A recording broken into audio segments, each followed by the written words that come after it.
जय हिंद मेरे डियर साथी। मैं आपका साथी विकास और आज हम देखने वाले हैं फार्मास्यूटिक्स पेपर सॉल्यूशन 2023। ये देख सकते हैं आपके सामने फार्मास्यूटिक्स का पेपर है। ये 2023 का पेपर सॉल्यूशन। ठीक, बहुत सारे मेरे भाई कह रहे थे बैच कब स्टार्ट होगा। बैच स्टार्ट हो गया है। आज देखा जाए तो आपके सामने टोटल कितना अप्रैल है, 10 अप्रैल है। मान लेते हैं हम हमारा पास जो एग्ज़ाम होगा 1 मई को होगा। कितने मई को? 1 मई को हम निर्धारित मान लेते हैं। ठीक, अब तैयारी बूस्ट करने के लिए पिछले 3 साल का पेपर आप इजी से इजी तरीके से सॉल्व करके तैयार कर लिए। 2023, 2024 और 2025। अब ये गुरुदेव कहाँ मिलेगा? हमारे ही चैनल पे मिलेगा। ठीक है, हिंदी में लिखना चाहें तो हिंदी में, इंग्लिश में लिखना चाहें तो इंग्लिश में। आज 2023 का पेपर सॉल्यूशन आपके सामने इंग्लिश मीडियम का आपके सामने प्रस्तुत किया जाएगा। इसके बाद आपके सामने हिंदी मीडियम का। इस तरह से 2023 का जितना भी पेपर सॉल्यूशन है करने के बाद हम शिफ्ट होंगे 2024 पे, फिर शिफ्ट हो जाएगा आपके सामने 2025 पे। ठीक, अब इन सब का यदि हम नोट चाहिए तो डिस्क्रिप्शन में नंबर दिया गया, वहाँ से आप कांटेक्ट करके कभी भी प्राप्त कर सकते हैं। अब इसका मान लेते फार्मास्यूटिक्स का केवल आपको नोट चाहिए तो इसका केवल प्राइस कितना? 25 रुपया पर सब्जेक्ट के हिसाब से है। ठीक, तो चलिए अब शुरू करते हैं। आपके सामने क्वेश्चन देखिए, यानी फार्मास्यूटिक्स कोड ये दिया गया 80 नंबर का रहता, 3 घंटे के अंदर आपको करना रहता। ठीक, ऑल पार्ट कंपलसरी होता, 3 पार्ट होते हैं, part A, part B, part C होते हैं। पार्ट जो ए होता टोटल कितने 6 क्वेश्चन करने रहते, 6 × 6 30 नंबर यहाँ मिलता है। यानी पार्ट ए में 30 नंबर, पार्ट बी में आपके सामने 30 नंबर। उसके बाद पार्ट सी में टोटल कितने नंबर मिलेंगे आपके सामने? 20 नंबर। तो यानी 30 30 60 20 80, यानी 80 नंबर का ये टोटल पेपर रहता है। और 20 नंबर आपके स्कूल से दिया जाता है और डिपेंड करता है आपके स्कूल पे, आपके बिहेवियर और ठीक है स्कूल पे कितना वो देते हैं। ठीक, तो चलिए आप देखिए, याद रखना यहाँ पर साफ साफ लिखा रहता है use of pager and mobile phone off the student is not allowed. मतलब किसी भी पेज पे अननेसेसरी चीज़ें और प्लस में मोबाइल नंबर और पैसा प्लीज़ आप न चिपकाइएगा, नहीं तो पिछले साल के भी पेपर में आप देख सकते हैं क्योंकि ऑनलाइन चेक हुआ था। ठीक है, जितने मेरे भाई मोबाइल नंबर और अन्य चीज़ें लिखे हुए थे उनकी कॉपी रोक दी गई थी और वो अपने स्कूल से ठीक है एप्लीकेशन लिख के पीसीआई के पास गए थे लखनऊ, तब जाके बीटीयू बोर्ड के पास गए थे लखनऊ, तब जाके उनका निवारण हुआ था। प्लीज़ ऐसा कुछ भी न करिएगा, पढ़ के जाइएगा एकदम अच्छे तरीके से। चलिए आपके सामने ये जो क्वेश्चन है इतना ये लॉन्ग क्वेश्चन है। अब इसमें हम हर एक क्वेश्चन को पूरा डिटेल में डिस्कस करेंगे 1 बाय 1 करके, आप प्लीज़ देखते रहिएगा। इसमें पहला क्वेश्चन पूछा, write the role of pharmacist in pharmacy practice in India. मतलब फार्मेसी एज ए कैरियर वाला, यानी चैप्टर नंबर 1 में जो पूरा डिटेल में दिया गया उसको एक्सप्लेन करना पड़ेगा। अब ये 5 नंबर का तो कम से कम आपको कितना पेज? 2 पेज भरना ही भरना पड़ेगा। ठीक है, तो समझते हैं। सबसे पहले रोल ऑफ फार्मासिस्ट के सबसे पहले हेडिंग डालेंगे आप फार्मासिस्ट। आप किससे हेडिंग डालेंगे? आपके पास प्यारा सा ऐसे स्केच होना चाहिए, इसी स्केच से ही पेंसिल इससे हेडिंग डालेंगे, मेन हेडिंग इससे। उसके बाद आप मोटा पेन ले लीजिएगा इस टाइप से, 1 mm के आता है, जेल पेन नहीं डॉट पेन का प्रयोग करिएगा। ठीक, तो चलिए कहानी शुरू करते हैं। पहले समझते हैं फार्मासिस्ट का इंट्रोडक्शन। पहला पॉइंट लिखा रखा है, the pharmacy profession is a vital part of health care system. मतलब हेल्थ केयर सिस्टम में देखा जाए तो फार्मेसी का जो प्रोफेशन है बहुत ही वाइटल पार्ट होता है। क्यों? क्योंकि मान लेते दवा डॉक्टर लिखेगा तो दवा देने वाला किसका काम है? फार्मासिस्ट का ही काम है। ठीक, नेक्स्ट में pharmacy is a paramedical profession. ठीक है, paramedical profession that link health science with the basic science and work for safe तथा effective use of pharmaceutical drugs and dosage form. कहने का मतलब तुम्हारे पास फार्मेसी एक पैरामेडिकल प्रोफेशनल है, सही है। अब पैरामेडिकल के अंतर्गत तुम्हारे पास बहुत सारे चीज़ आते हैं जो मोस्टली डिप्लोमा कोर्स से, चाहे बी फार्मा चाहे डी फार्मा, एक्सरे, ठीक है, बहुत सारी चीज़ें आती हैं। Health science with the basic science से कनेक्ट करता, वर्क फॉर सेल, सेल मतलब दवा का सेल करना, इफेक्टिव यूज, सेल करने का मतलब इफेक्टिव, यानी वो दवा उसके शरीर के ऊपर यूज हो रही तो इफेक्ट दिखा रही है कि नहीं, effective use of the pharmaceutical drugs और डोजेज फॉर्म, कोई भी ड्रग्स बेचेंगे डोजेज फॉर्म करने की इसकी जिम्मेदारी है एक फार्मासिस्ट की है। ठीक, अब आते हैं नेक्स्ट पॉइंट पे, इसी पे थोड़ा सा हम देख लेते हैं फार्मेसी क्या होता है। लिख रखा the word pharmacy was coin from the Greek और लेटिन वर्ड जिसको फार्माकोन बोला जाता है, जिसका मतलब तुम्हारे पास क्या होता है, मेडिसिन या ड्रग्स। अब फार्मेसी कहीं भी आए तो समझ लेना फार्मा मतलब ड्रग्स होता है या मेडिसिन होता है। ठीक, मोस्टली साइंस की भाषा में, डॉक्टर की भाषा में हम मेडिसिन को ड्रग्स ही बोलते हैं। ठीक, अब ये हो गया। अब थोड़ा सा समझ लेते हैं एक्चुअल रियल में फार्मेसी यानी फार्मासिस्ट कौन होता है।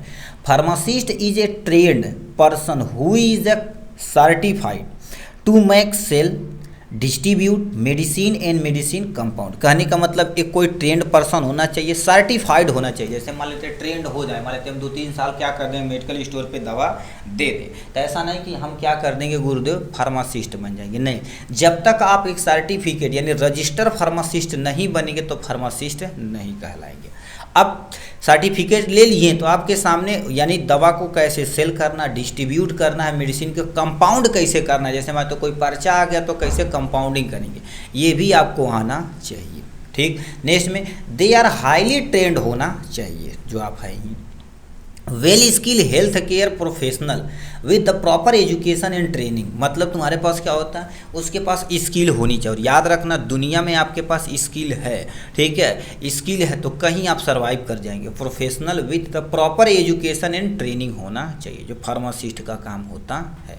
ठीक है, ये फार्मासिस्ट का काम हो गया है यहाँ से। ठीक, अब नेक्स्ट पे आते हैं, तुम्हारे पास क्या लिख रखा है, हिस्ट्री थोड़ा सा देख लेते हैं, फिर फार्मेसी एज ए कैरियर पे चलते हैं। History, first college in India was started, Asia was started in Goa. कब, 1842 में, यानी 1842 में, यानी गोवा में क्या कर दिया गया था, कॉलेज खोला गया था, जिसको प्रेजेंट टाइम में क्या गोवा कॉलेज ऑफ फार्मेसी के नाम से जाना जाता है। ठीक, लिख रखा the systematic and well defined universities यानी university education in a pharmacy was instituted in 1932 in BHU। पहली बार देखा जाए तो BHU में ही स्टार्ट किया गया था। ठीक, वेल डिफाइन वगैरह मैनर से किया गया था। And under leadership of the profession ML Sarraf, जिसे महादेव लाल सर्राफ भी बोला जाता है। ML सर्राफ, प्लीज इसको याद रखिएगा। ठीक है, इन्हीं को याद रखना। नाउ देयर आर एप यानी approximately 9000 pharmacy college in India. अब ये तो भैया रजिस्टर है, बहुत सारे ऐसे कॉलेज हैं, बहुत बहुत बहुत PCI की साइट पे आप देख सकते हैं। तो ये तुम्हारे पास क्या थी, हिस्ट्री थी। अब हम लिख रखे हैं तुम्हारे पास फार्मेसी एज ए कैरियर। ठीक है, इस पे चलते हैं मेरे भाई। ठीक है, क्या लिख रखा, pharmacy as a career, all pharmacist working in the different field of the profession are directly और indirectly related to national health. मतलब जितने भी फार्मासिस्ट हैं, चाहे डायरेक्टली चाहे इनडायरेक्टली, मतलब चाहे प्राइवेट सेक्टर में चाहे वो गवर्नमेंट सेक्टर में, डायरेक्ट या इनडायरेक्ट रूप से लोगों की सेवा कर रहे हैं, नेशनल हेल्थ की सेवा कर रहे हैं। ठीक, ये लिख रखा। Finally pharmacist are responsible for the ensuring that the right drugs, मतलब फार्मासिस्ट की रिस्पॉन्सिबिलिटी होती है, इंश्योर करता है राइट ड्रग्स यानी सही दवा, राइट इन डोज, डोजिंग भी सही होनी चाहिए, और थ्रो राइट रूट, मतलब राइट रूट के थ्रू। जैसे मान लेते अभी इंजेक्शन है, लगाए बा IV तू लगा देला IM, तब वो दिक्कत होगा। खाए बा ओरल दे देला रेक्टल, तब वो दिक्कत है। तो ये सब दिक्कतें होती हैं। तो ये फार्मासिस्ट की रिस्पॉन्सिबिलिटी होती है राइट सही दवा देना, सही डोजिंग में देना, और सही रूट के जरिए शरीर में इंटर कराना। राइट वे यानी पाथवे होता है, एक फार्मासिस्ट का काम होता है। अब इस फ्लो चार्ट को एग्जाम में बना देंगे, अपना 5 नंबर आपके हाथ में होगा। सबसे पहला यहाँ पर दिया गया है क्या, फार्मासिस्ट कहाँ पर जा सकता है, पहले पे आते हैं। फार्मासिस्ट देखा जाए तो तुम्हारे पास क्या होगा, अपने फार्मासिस्ट वाले पे जा सकता है, जैसे कहीं दुकान डाल सकता है, ठीक है, अपने आप को रजिस्टर फार्मासिस्ट कर सकता है, कहीं मेडिसिन डिस्ट्रीब्यूट कर सकता है। तो पहला फार्मेसा, ठीक है, फार्मासिस्ट में जा सकता है। सेल्फ बिजनेस, जो मोस्ट ऑफ द पर्सन इसीलिए ही फार्मासिस्ट कर रहे हैं। यदि आप डिप्लोमा में पूछेंगे, ठीक है, जितने भी व्यक्ति हैं सेल्फ बिजनेस के लिए ही क्या कर रहे हैं गुरुदेव, डिप्लोमा कर रहे हैं। ठीक है, सोच रहे हैं कि अपनी दुकान खोल देंगे, अपना वेल डिफाइंड बढ़िया से काम हो जाएगा। ठीक, यानी यानी आप देखिए सेल्फ बिजनेस मतलब ठीक है, मेडिकल स्टोर वगैरह, इसमें आप करियर बना सकते हैं। ठीक है, नेक्स्ट पे आपके सामने क्या दे दिया गया है यहाँ पर कहानी, रिसर्च एंड डेवलपमेंट में आप जा सकते हैं। जैसे जैसे आप डी फार्मा किए, डी फार्मा के बाद बी फार्मा किए, फिर अलग आगे आगे जाके क्या कर सकते हैं, रिसर्च और डेवलपमेंट में भी जा सकते हैं। ठीक, तीसरा आपके सामने लास्ट एंड यानी लास्ट पोर्शन में क्या दे रखा है आपके सामने, मार्केटिंग। देखा जाए तो एमआर का काम लोग करते हैं, एमआर का काम मार्केटिंग वाला होता है। दवा जैसे कंपनी रखती है, अपना दवा बनाती है और लोगों के जाके प्रमोशन करती है, डॉक्टर के थ्रू लिखवाती है, तो मार्केटिंग भी आप कर सकते हैं। ये भी एकेडमी जो मोस्ट ऑफ द पर्सन ये भी करते हैं। डी फार्मा के बाद बहुत सारे लोग क्या कर देते हैं, बी फार्मा की तरफ इंटर कर जाते हैं। ठीक है, तो एकेडमी में जा सकते हैं। एकेडमी में जैसे मान लेते हैं आप यहाँ पर हैं, तो यानी आपने क्या किया, डी फार्मा किया। ठीक, डी फार्मा किया, रुचि बैठी तो आप कहाँ पर पहुँच गए, यहाँ पर बी फार्मा में पहुँच गए। और यदि आप रुचि बैठी तो यानी मास्टर डिग्री एम फार्मा कर लिए। ठीक है, एम फार्मा करने के बाद अब भैया पीएचडी, एक बड़े बड़े प्रोफेसर बन जाएंगे। ठीक है, पीएचडी बना देंगे। तो ये सब कहानी हो गई, एकेडमी लेवल पे जा सकते हैं, कोई टेंशन नहीं। गवर्नमेंट जॉब, ठीक है, देखा जाए तो तुम्हारे पास अच्छी अच्छी वैकेंसी आती हैं। अभी रेलवे का आया था एम्स का आया था, ये सारी चीज़ें। तो गवर्नमेंट जॉब में भी आप क्या कर सकते हैं, अपना कैरियर बना सकते हैं। ठीक अच्छी सैलरी मिलती है। ठीक है, डॉक्टर के साथ रहना बैठना, उठना बैठना, ये सारी चीज़ें। ठीक, इंडस्ट्रीज जॉब इंडस्ट्रीज में कर सकते हैं, जहाँ पर दवाइयाँ मैन्युफैक्चर वगैरह की जाती हैं। दवाइयाँ मैन्युफैक्चर की जाती है, बड़ी बड़ी कंपनी रहती है, बट मोस्टली देखा जाए तो डी फार्मा वाले बंदे को नहीं लेती हैं, बी फार्मा वाले बंदे को लेती हैं। ठीक, क्लिनिकल प्रैक्टिस मतलब अपना एक छोटा सा क्लिनिक खोल देंगे, किसी डॉक्टर के जरिए आप क्या कर देंगे, वहाँ पर प्रैक्टिस करेंगे, या आपके पास जानकारी है तो आपने खुद भी प्रैक्टिस कर सकते हैं। ठीक है, हेल्थ प्रोग्राम, अच्छे अच्छे हेल्थ प्रोग्राम में आप ज्वाइनिंग हो सकते हैं। यदि आप नॉलेज है तो आप अच्छे पद पे जा सकते हैं, हेल्थ प्रोग्राम वगैरह करके मेंटेन कर सकते हैं। तो ये रहा पहले क्वेश्चन का आंसर। देखिए क्या क्या था हमने आपको बताया। पहले हमने फार्मासिस्ट डिफाइन किया, फार्मेसी क्या होता पूरा डिटेल में डिस्क्राइब किया। रोल ऑफ फार्मासिस्ट यानी फार्मेसी एज ए कैरियर पूरा डिटेल में हमने यहाँ पर एक्सप्लेन किया है। ठीक, तो ये कहानी रही इनकी। अब हम आते हैं तुम्हारे पास की नेक्स्ट क्वेश्चन पे आपके सामने। ठीक है, यहाँ पर पाउडर के बारे में। अब पाउडर की कहानी क्या दे रखा है, देखिए पाउडर बार बार पूछा जाता है। देखिए, discuss in short the official grade of powder according to IP, यानी इंडियन फार्माकोपिया के अकॉर्डिंग पाउडर कितने प्रकार के होते हैं, कैसे काम होता है, वो पूरा डिटेल में आपको बताना पड़ेगा। तो चलिए इनकी कहानियाँ सुनते हैं पाउडर के बारे में। देखिए पाउडर बताओ क्या होता है। पाउडर एक देखा जाए तो तुम्हारे पास dry fine dividing solid dosage form होता है। कहने का मतलब जैसे हमारे टैबलेट नहीं, उसको क्रश कर दिए। अब याद रखना बहुत बहुत बहुत फाइन होना चाहिए। अलग अलग कैटेगराइज किया गया, उसको हम भी डिटेल में देखेंगे। ठीक है, तो ये कहानी रही इनकी। अब देखिए क्या बोल दिया गया है, बोला गया क्या, powder is a dry finely dividing solid dosage from, ठीक है, form containing one or more drugs with or without excipient, मतलब तुम्हें उसमें जो मिलाया जाता है वो चीज़ है। इंटेंट फॉर द इंटरनल तथा एक्सटर्नल यूज, बहुत सारे इंटरनल यूजेज करते हैं। जैसे अभी मान लेते हैं आपको कोई दवा दी जाए तो उसमें पानी डाल के घोल के आईवी लगाते हैं, जैसे एमॉक्सिसिलिन, मोनोसेप का नाम सुने होंगे, सेफ्रॉक्सिन का नाम सुने होंगे, ठीक है, पिपरासिलिन, टचबैक्टम का नाम सुने होंगे। तो ये सब देखा जाए तो इंटरनल यूज के लिए प्रयोग की जाती है। ठीक, एक्सटर्नल की यूज की, जैसे अभी मान लेते हैं कहीं दाद हो गया तो पाउडर के फॉर्म में लाते हैं, घाव हो गया पाउडर के फॉर्म में रहते हैं। तो ये सारी चीज़ें लाते हैं। अब इसके क्लासिफिकेशन टोटल 5 में किया गया है। ठीक है, ठीक, तो ये 5 में कैटेगराइज किया गया। पहला कोरस पाउडर, क्या हो गया गुरुदेव, कोरस पाउडर। दूसरा मॉडरेट कोरस पाउडर, मतलब इसकी तुलना में देखा जाए तो थोड़ा सा मॉडरेट है। ठीक, नेक्स्ट में तुम्हारे पास क्या लिखा रहा, मॉडरेटरी फाइन पाउडर, क्या होते हैं, मॉडरेटरी फाइन पाउडर होते हैं। उसके बाद फाइन पाउडर हो गया, फिर वेरी फाइन पाउडर हो गया। मतलब यदि देखा जाए अकॉर्डिंग टू आईपी, याद रखना ये आईपी के अकॉर्डिंग किया गया। आईपी का मतलब तुम्हारे पास इंडियन फार्माकोपिया, इंडियन फार्माकोपिया के अकॉर्डिंग पाउडर को 5 में क्लासिफिकेशन किया गया है। अब कौन कौन आप यहाँ से इजीली देख सकते हैं। पहला आपके सामने, दोबारा हम बताते हैं, कोरस पाउडर। नेक्स्ट में आपके सामने मॉडरेटरी ठीक है, कोरस पाउडर। उसके बाद आपके सामने मॉडरेटली फाइन पाउडर और fine powder, very fine powder. ठीक, अब इन्हीं के बारे में पूरा थोड़ा लिखेंगे, अपना पूरा 5 नंबर बन जाएगा। तो सबसे पहला पोर्शन आता कोरस पाउडर के बारे में। ठीक, तो इसमें पहला आता है आपके सामने कोरस पाउडर। अब कोरस पाउडर गुरुदेव किसे कहते हैं? A powder is called coarse powder in which all particle of which pass through of the sieve with the normal mesh temperature, यानी तुम्हारे पास 1.7 एम होती है। कितना हो गई? 1.7, ठीक है, एम यानी माइक्रोमीटर। 10 नंबर शिप, सिंपल सा तुम समझो, ये तुमको नहीं याद रहेगा। ऐसा कोरस पाउडर किसे कहते हैं? कोरस पाउडर ऐसे पाउडर होते हैं जो 10 नंबर छन्नी से आराम से पार हो जाते हैं, वो कोरस पाउडर कहलाते हैं। बस अपने माइंड में इतना रखिए। दोबारा बताते हैं, कोरस पाउडर उन्हें कहा जाता है जिसके all particle pass through the sieve मतलब छलनी, ठीक है, विथ नॉर्मल में से टेम्परेचर नंबर 10 मतलब 10 नंबर यदि चलनी से पास हो जाते हैं तो समझ जाना वो क्या है? Coarse powder. And not more than 40% through with the sieve of the nominal mesh temperature, ठीक है, कितना होने का? सिव नंबर, यानी सिव नंबर 44, मतलब तुम्हारे पास क्या होगा?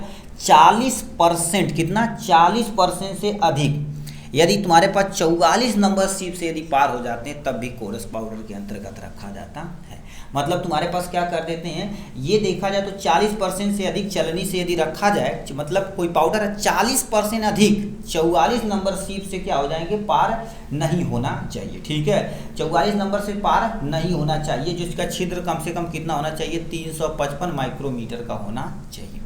ये भी तुमको याद नहीं रहेगा, कोई टेंशन नहीं। ऐसा कोरस पाउडर जो 10 नंबर चलनी से आराम से पार हो जाता है वो सब समझ लो कोरस पाउडर है, बस काम खत्म। ये समझे? ठीक, नेक्स्ट में आपके सामने मॉडरेट पाउडर क्या हो जाता है गुरुदेव? मॉडरेट पाउडर गुरुदेव क्या हो जाता है? इनकी कहानियाँ सुनिए। अब वही सेम टू सेम ये है, ये 22 नंबर चलनी से फ्लाफ यानी पार हो जाता है। हम इसको अंडरलाइन कर देते हैं, उसी को ही केवल आप लिखेंगे, बस काम खत्म हो जाएगा। यहाँ से क्या लिख दिया गया है? A powder is called moderate coarse powder in which all the particle of which pass through the sieve with the nominal mesh temperature 710 micrometer या 10 यानी 22 नंबर चलनी से आराम से पार हो जाते हैं। सिंपल से समझिए क्या हो गया, यानी मॉडरेट कोरस जो पाउडर होते हैं जो 22 नंबर चलनी से आराम से पास हो जाते हैं, मॉडरेट कोरस पाउडर कहलाते हैं। नॉट मोर देन 40% 40% से अधिक सीव नंबर तुम्हारे पास क्या होगा? 60 नंबर सीव से 40% से अधिक नहीं पास हो पाते हैं, तब भी उसे हम क्या कर देते हैं? मॉडरेट कोरस पाउडर के अंतर्गत रखते हैं। ठीक, तो ये कोरस पाउडर, ये आपके सामने मॉडरेट कोरस पाउडर। उसके बाद आपके सामने क्या होगा? मॉडरेटली फाइन पाउडर होता है। मॉडरेटली फाइन पाउडर क्या होता है? ये 44 नंबर से पास हो जाता है, बस काम खत्म। A powder is called the moderately fine powder in which all the particle of which part through sieve with, ठीक है, sieve with the nominal mesh temperature 355 micrometre और यानी सीव नंबर कितना होगा? 44, यानी सीव नंबर 44 से क्या हो सकता है? जो चलनी नंबर 44 होती है उससे इजीली पास हो जाती है, और सीव नंबर जो 85 रहती है 40% से अधिक पास नहीं हो पाता है, उसको हम क्या बोलते हैं? Moderate fine powder. अब कहेंगे गुरुदेव नंबर बढ़ रहा है तो कहीं पास नहीं हो रहा, आपको बताते चलते हैं। नंबर बढ़ेगा पार्टिकल के साइज क्या होंगे गुरुदेव बताइए यार। ठीक है, तो दिक्कत हो रही है। ठीक है, तो 85 नंबर से। अब नेक्स्ट में चौथा नंबर क्या आ जाता है गुरुदेव? फाइन पाउडर आता है। फाइन पाउडर क्या होता है? A powder is called fine powder in which all the particle of pass through a sieve with the nominal mesh temperature 180 micrometre यानी 85, मतलब सिंपल से समझिए फाइन पाउडर क्या होते हैं? जो 85 नंबर से चलनी से आराम से पास हो जाते हैं वो फाइन पाउडर कहलाते हैं, बस काम खत्म। वेरी फाइन पाउडर क्या कहलाता है गुरुदेव?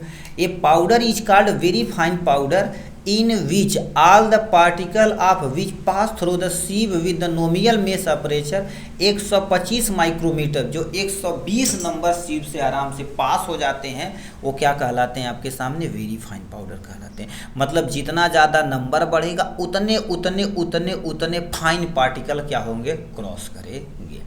तो ये कहानी रही आपके सामने 5 पाउडर की। अब इतना न हो पाएगा तो सिंपल सा इसी के नीचे क्या कर देंगे आप? ये टेबल बना देंगे। ठीक है, यहाँ से आप क्या कर सकते हैं? इस टेबल का स्क्रीनशॉट ले लेना। देखिए grade of powder coarse powder. Sieve with which all particle pass, मतलब कोरस पाउडर 10 नंबर से पास हो जा रहे थे, बोले थे। नॉर्मल मेस अपर्चर साइज कितना होना चाहिए माइक्रोमीटर में, वहाँ एमएम में लिखे थे तो 1 पॉइंट किए थे, माइक्रोमीटर कहेंगे तो 1700 करें देंगे यहाँ से। सीव थ्रो द 40% पासिंग, यानी मतलब 44 नंबर चलनी से 40% आराम से पास हो जाएगा। नॉर्मल तुम्हारे पास मेस अपर्चर साइज कितनी होनी चाहिए, आपके मेस मतलब समझते छेद की साइज बता रहा है, इतना माइक्रोमीटर होना चाहिए, ठीक। मॉडरेट कोरस पाउडर जो 22 नंबर से पास हो जाता है, उनका साइज कितना होना चाहिए आप यहाँ पे 710, और 40% के लिए 60 होना चाहिए, उसका साइज कितना होना चाहिए 250। मॉडरेट फाइन पाउडर जो 44 नंबर से, देखिए जितना ज़्यादा नंबर बढ़ता है, जितना ज़्यादा फाइन पार्टिकल हो रहा है उतना नंबर बढ़ता चला जा रहा है। 44 नंबर नॉर्मल में कितना हो जाएगा 355 हो जाएगा। जो 40 नंबर से 50 यानी 40% 85 नंबर से पास हो जाएगा, इसका साइज कितना होता है 180 होता है। वेरी फाइन पाउडर जो 85 नंबर चलनी से आराम से पास हो जाता है, जिसकी साइज कितना होती है 180, 40% के लिए तुम्हारे पास 120, ठीक है, होना चाहिए, ठीक है। सीव नंबर 120 और इसमें कितनी इसकी साइज होती है 125।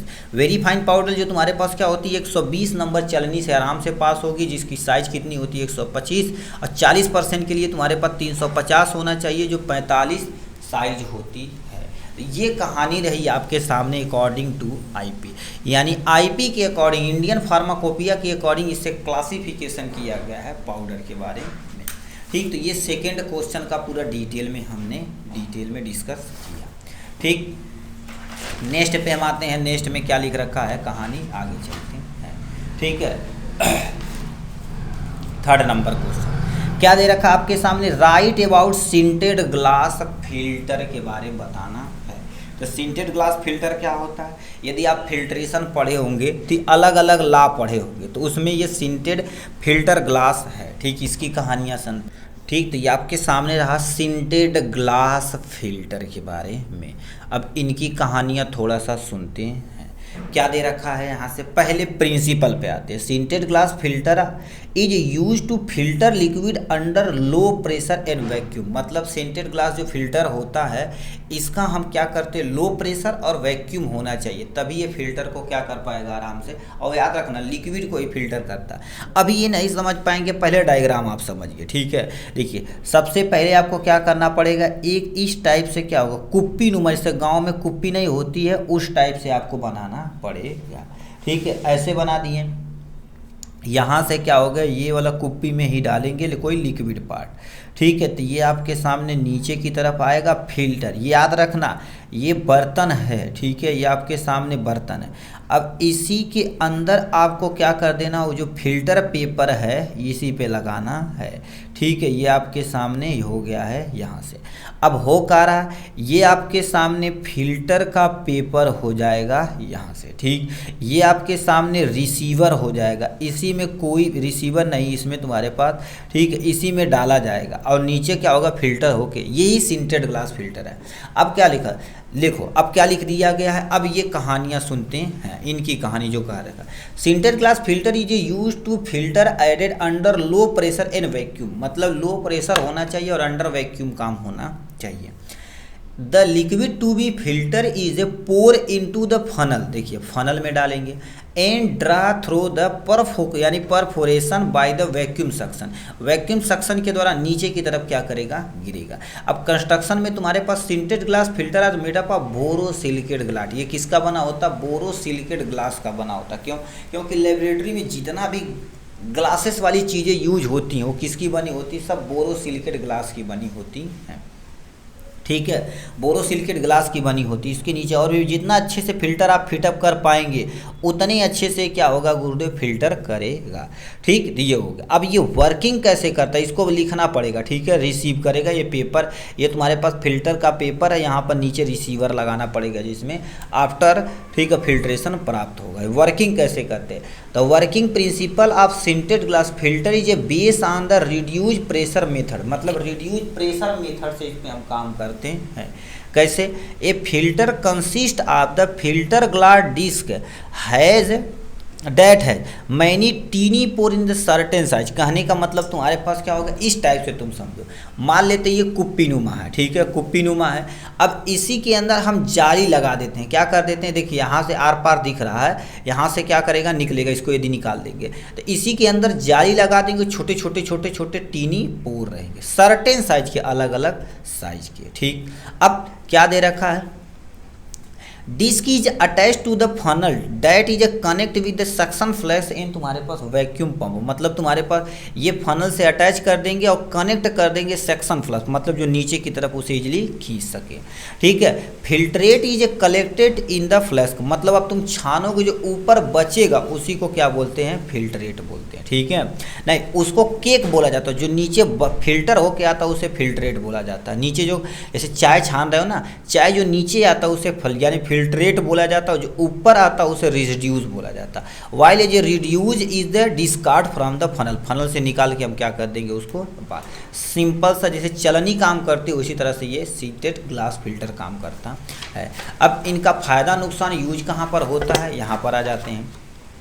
तो लिख रखा आपके सामने, देखिए क्वेश्चन में दे रखा है दे आर द इजिली क्लीनेबल, मतलब इसका फायदा क्या होता है, आराम से क्लीन कर सकते हो। अभी तुम बताओ चाहे छन्नी एक बार ऐसा कलर ठोकला साफ हो गया, कोनो टेंशन नहीं, धो देला थोड़ा सा और जी। No foreign body can enter the filtrate, मतलब जो तुम्हारे पास चाय नीचे बचा हुआ चाय उसमें कोई भी फॉरेन बॉडी नहीं होती है।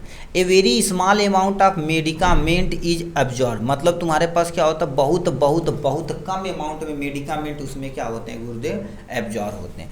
Negligible volume of the filtrate is a return in the medium, मतलब तुम्हारे पास जैसे चाय में बहुत कम मात्रा में, यदि अच्छी क्वालिटी का आपके पास छन्नी है तो देखेंगे छान के नीचे बचेगा, बहुत बहुत बहुत कम क्वांटिटी में ही नीचे चाय की पत्ती वगैरह आएगी, नहीं तो नहीं आएगी। बट यहाँ पर अच्छे तरीके से छानना है, क्योंकि पेरेंटल प्रोडक्ट बनाना है तो अच्छे तरीके से छानना पड़ेगा। तो ये फ़ायदा, अब याद रखना किसी चीज़ का फ़ायदा होता तो नुकसान भी होता। दे आर, ठीक है, कंपेरेटिवली एक्सपेंसिव। अब बताओ फिल्टर पेपर या क्या होता है भैया, महंगा होता है, क्योंकि बैक्टीरिया वगैरह अन्य चीज़ों को छानना होता है, ठीक है, तो वो थोड़ा सा एक्सपेंसिव होता है, ठीक।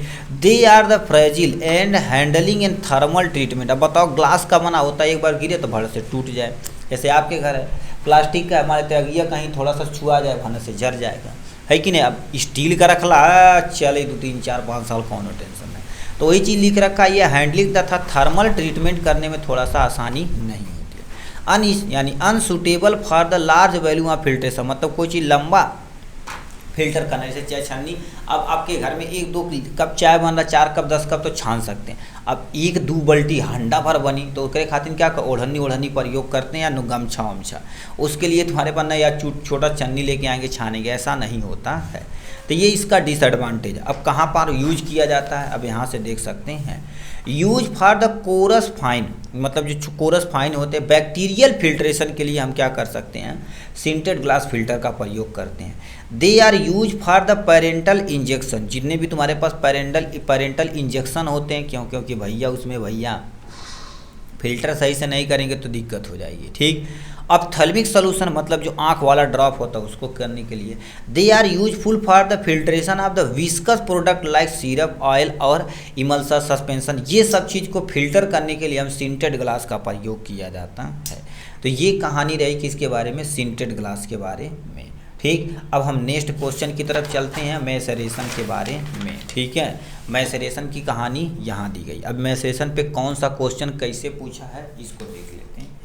देखिए क्वेश्चन पूछा आपके सामने, सिंटेड ग्लास 60 नोट ऑन मैसेरेशन। अब गुरुदेव मैसेरेशन क्या होता है, यदि आप एक्सट्रैक्शन प्रोसेस पढ़े होंगे तो उसमें एक छोटा सा नाम होगा मैसेरेशन, जैसे परकोलेशन, डाइजेशन, एक्सट्रैक्शन, उस तरह से तुम्हारे पास मैसेरेशन होता है। यानी एक्सट्रैक्शन का एक छोटा सा पार्ट क्या कहलाता है आपके सामने, मैसेरेशन कहलाता है। अब ये मैसेरेशन गुरुदेव क्या कहलाती है, इनकी कहानियाँ सुनते हैं। देखिए मैसेरेशन ये define as the extraction process in which the solid material with the whole menstruum is place in the close vessel and allow to stand for the 7 days shaking oxygen का लिखा ऑक्सीजनली। कहने का मतलब क्या होगा, मैसेरेशन तुम्हारे पास extraction process का एक पार्ट होता है, ठीक है, जिसको डिफाइन करता है। Which is the solid material with the whole menstruum. कहने का मतलब क्या कह रखा, आप ध्यान से सुनिए। सबसे पहले क्या कर देंगे, आप क्या कर देंगे, एक बर्तन लेंगे, इसी में कोई भी सॉलिड मटेरियल रहेगा, इसी में आप डाल देंगे। याद रखना उसको पूरा डालना पड़ेगा, ठीक। होल मेनेस्ट्रम, मेनेस्ट्रम क्या होता है, उसमें जो सॉल्वेंट यूज किया जाता है उसको बोला जाता है। Is place in the close vessel, ये बर्तन क्या होना चाहिए, क्लोज होना चाहिए। And allow to stand for 7 day, अब इसको कहीं पर 7 दिन के लिए रख देंगे सेकिंग, और समय समय से इसको क्या कर देंगे, हिलाते डुलाते रहेंगे, ठीक। कहने का मतलब जैसे एक गिलास लेंगे, एक बर्तन लेंगे, उसमें कोई भी मटेरियल से जिससे केमिकल निकालना है उसी को उसको अंदर डाल देंगे, ठीक। तो कहते हैं इसको सड़ा रहा, धीरे धीरे सड़ाएगा तो उसी से जो मेन केमिकल कॉन्स्टिट्यूएंट रहेगा निकल जाएगा। एक्सट्रैक्शन मतलब होता ही क्या, किसी भी कंपाउंड से, ठीक है, किसी भी मटेरियल से मेन केमिकल कॉन्स्टिट्यूएंट रिमूव कर देना, एक्टिव केमिकल कॉन्स्टिट्यूएंट निकाल लेना ही क्या कहलाता है, एक्सट्रैक्शन कहलाता है। तो एक्सट्रैक्शन का एक पार्ट मेसेरेशन है, इसमें किसी भी सॉलिड पार्ट को उस क्लोज बर्तन में रखा जाता है जिसमें सॉल्वेंट भरा हुआ, उसमें रख के 7 दिन के लिए रखेंगे कंटिन्यू, मतलब धीरे धीरे उसे हिलाते रहेंगे, पहला प्रोसेस। दूसरा, liquid is then the strain marc, यानी क्या होगा, marc is press and express the liquid in mix with the final filtrate. कहने का मतलब उसे जब छानेंगे तो मार्क्स जो ऊपर बचा रहेगा उसे क्या कर देंगे गुरुदेव, प्रेस कर देंगे। प्रेस जैसे छन्नी में वो चाय नहीं बचा रहता छन्नी ऊपर, तब थोड़ा सा दाब देते तो थोड़ा सा और निकल जाता है। Express liquid mix with the यानी फाइनल फिल्ट्रेट, मतलब उस मिक्स को क्या कर देंगे, फिल्ट्रेट में फिल्टर कर देंगे, बन जाएगा आपका सामने जो सॉल्वेंट बनाना चाहते हैं। इन this process solvent is very very very important, जिसको हम मेनेस्ट्रम बोलते हैं।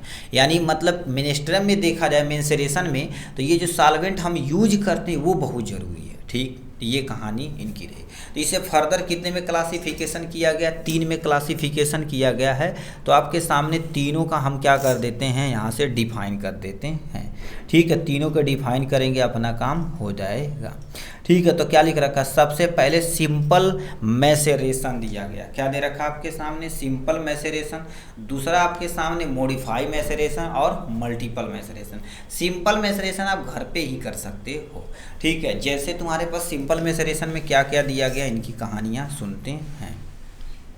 देखो सिंपल मैसेरेशन और मेथड वगैरह सारा देखेंगे। पहली कहानी क्या दे रखा, द प्रोसेस फॉर द, ठीक है, tincture made from the organized drugs. Organized drugs क्या होती है, ऐसी ड्रग्स जो डायरेक्ट प्लांट से निकाली जाती है। उसमें याद रखना अशुद्धियाँ जरूर रहेंगी, क्यों, क्योंकि अभी फिल्टर नहीं किया गया।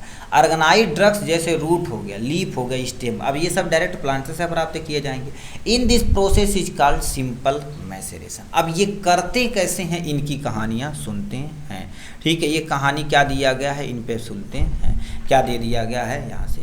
वाटर मेथड में वाटर या एल्कोहल सॉल्वेंट लेंगे, मतलब एक बर्तन लेंगे, उसमें पानी लेंगे या एल्कोहल, मोस्टली एल्कोहल ही लिया जाता है, ठीक है। वाटर बहुत कम, क्योंकि वाटर में देखा जाए तो बैक्टीरियल का चांस ग्रोथ का बढ़ जाता है। Is use as a menstruum in drugs, menstruum ratio 1:10, मतलब 10 भाग पानी 1 भाग आपका कोई चाहे रूट लीफ स्टेम कुछ भी हो। The drugs is a deep in the menstruum is close vessel for 7 day, मतलब सब सिंपल सा क्या करते हैं हम आपको इसमें बताते हैं तो आप इजीली समझ पाएंगे। देखिए होता क्या है, एक आप बर्तन लेते हैं, ठीक है। आप देखिए यहाँ से क्या कर देते हैं, एक बर्तन लेते हैं, ठीक है। बर्तन में क्या भर लेते हैं, एल्कोहल चाहे पानी भर देते हैं, हम एल्कोहल भी भर देते हैं, ठीक। एल्कोहल का जो रेशियो रहेगा 10, मान लेते 10 ग्राम है तो 1 ग्राम वो पदार्थ होना चाहिए सॉलिड जो लेकर आए हैं आप यहाँ से। अब इसमें डीप इन मेनेस्ट्रम क्लोज वेसल, मतलब इसी के अंदर उस मटेरियल को डाल के इसको बंद कर देंगे, कितने दिन के लिए, 7 डे के लिए, कितने दिन के लिए, 7 दिन के लिए रखेंगे। फिर क्या लिख रखा है, डूरिंग दिस पीरियड यानी शेकिंग इज, ठीक, इज डन ऑफ यानी ऑसिनेशनली, मतलब इसको समय समय से आप हिलाते डुलाते रहेंगे, ठीक। जैसे आपकी मम्मी अचार नहीं लेती हैं तो उसमें ऐसे तेल मिलाती हैं ऐसे मिक्स करके, ठीक। फिर क्या, after 7 days liquid is A stand and mark is a press, मतलब इसको क्या कर देंगे जब छानेंगे, ठीक है। हमारे तो ये दूसरे बर्तन में आप छानेंगे तो इसके ऊपर जो तुम्हारे पास क्या करेगी, छनली रहेगी, ठीक है, छननी रहेगी, इसको प्रेस करेंगे, ऐसे दाब देंगे, जिसके जो दाना रहेगा इसमें निकल आएगा यहाँ से, ठीक। It is then the filter to make up the clear liquid, अब इस लिक्विड को क्लियर बन चुका है, ठीक।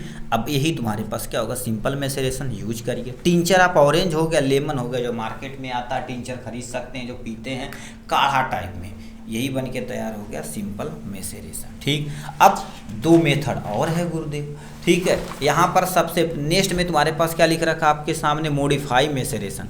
अब मॉडिफाई मैसेरेशन गुरुदेव क्या होता है? ठीक, a process for the tincture, ठीक है, tinctures made from the unorganised drugs, वो ऑर्गेनाइज्ड है, यहाँ अनऑर्गेनाइज्ड, सच एज यानी ओलियो रेजिन हो गया, गम रेजिन हो गया। This process is known as modified maceration होता है। अब इस मेथड में क्या होता है, in this process unorganised drugs यानी unorganised drugs is a place with, ठीक है, विथ 4 या 5/5 ऑफ द मिनेस्ट्रम, मतलब 4/5 मतलब जैसे 1 लीटर है, इसका तुम्हारे पास 5वां भाग यानी सॉरी 4था या 5वां भाग मिनेस्ट्रम के क्लोज वेसल में रखेंगे 2 से लेके 7 दिन तक। इसको कंटिन्यू यानी during this period shaking is done occasionally यानी ऑसिनसली, मतलब धीरे धीरे इसे समय समय से हिलाते डुलाते रहेंगे। Then the liquid is a filter, मतलब उसको क्या कर देंगे, लिक्विड को फिल्टर करेंगे छन्नी की मदद से।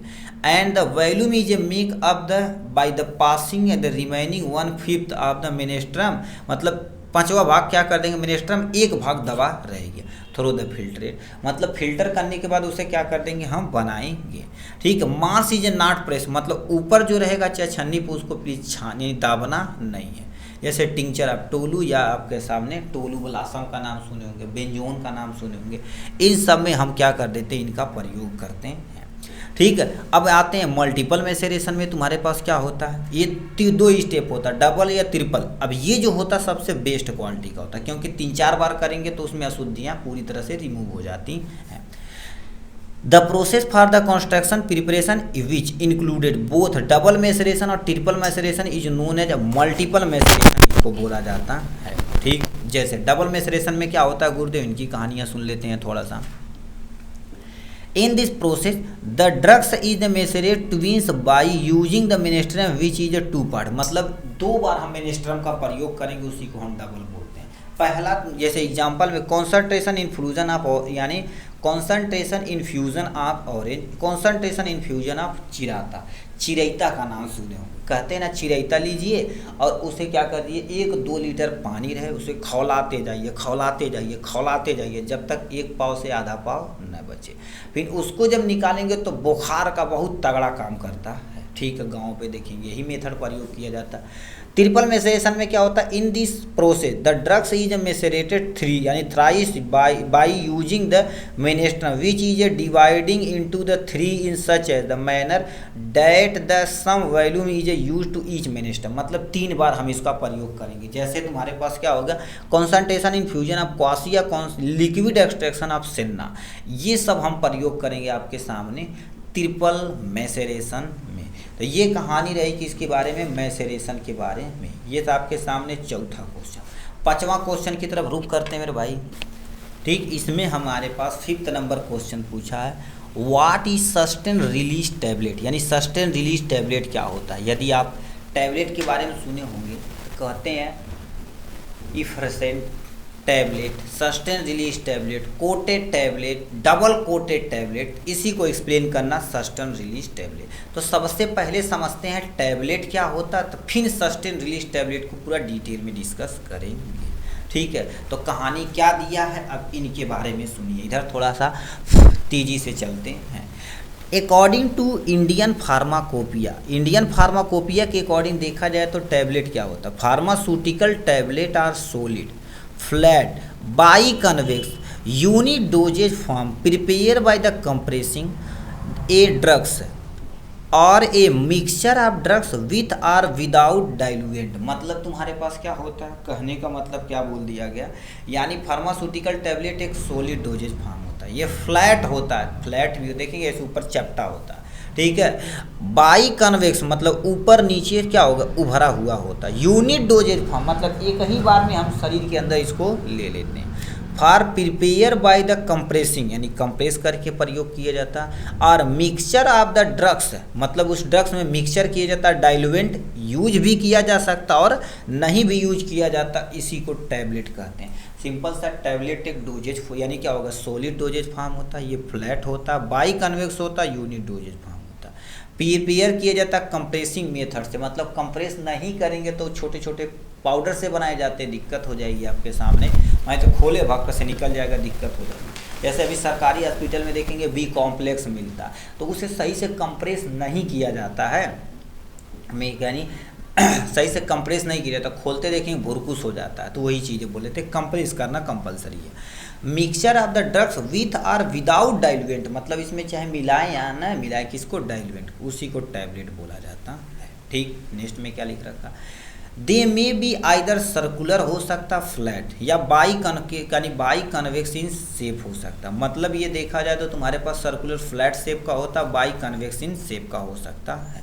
नेक्स्ट में तुम्हारे पास क्या लिखा है, टैबलेट में भी वेरी, यानी क्या होगा, वेरी इन साइज, मतलब अलग अलग साइज का हो सकता है। देखेंगे कोई गोल आता है, कोई लंबा आ गया, ठीक है, कोई सिलेंडर शेप आ गया। अब तो देखेंगे तुम्हारे पास ट्रायंगल या ठीक है, स्टार शेप में भी बहुत सारा आता है, दिल के शेप में भेज देंगे। अलग अलग साइज, अलग अलग शेप का आता, अलग अलग वेट का आता, अलग अलग हार्डनेस का, अलग अलग थिकनेस का आता। ठीक है, यानी कोई हार्ड टैबलेट रहता, कोई थिकनेस यानी अलग अलग रहती, कोई मोटा, कोई चौड़ा, कोई ये सब चीज़। डिसोल्यूशन कैरेक्टरिस्टिक होता किसमें, टैबलेट में। ये डिफिनेशन यानी इंट्रोडक्शन है किसके, टैबलेट के।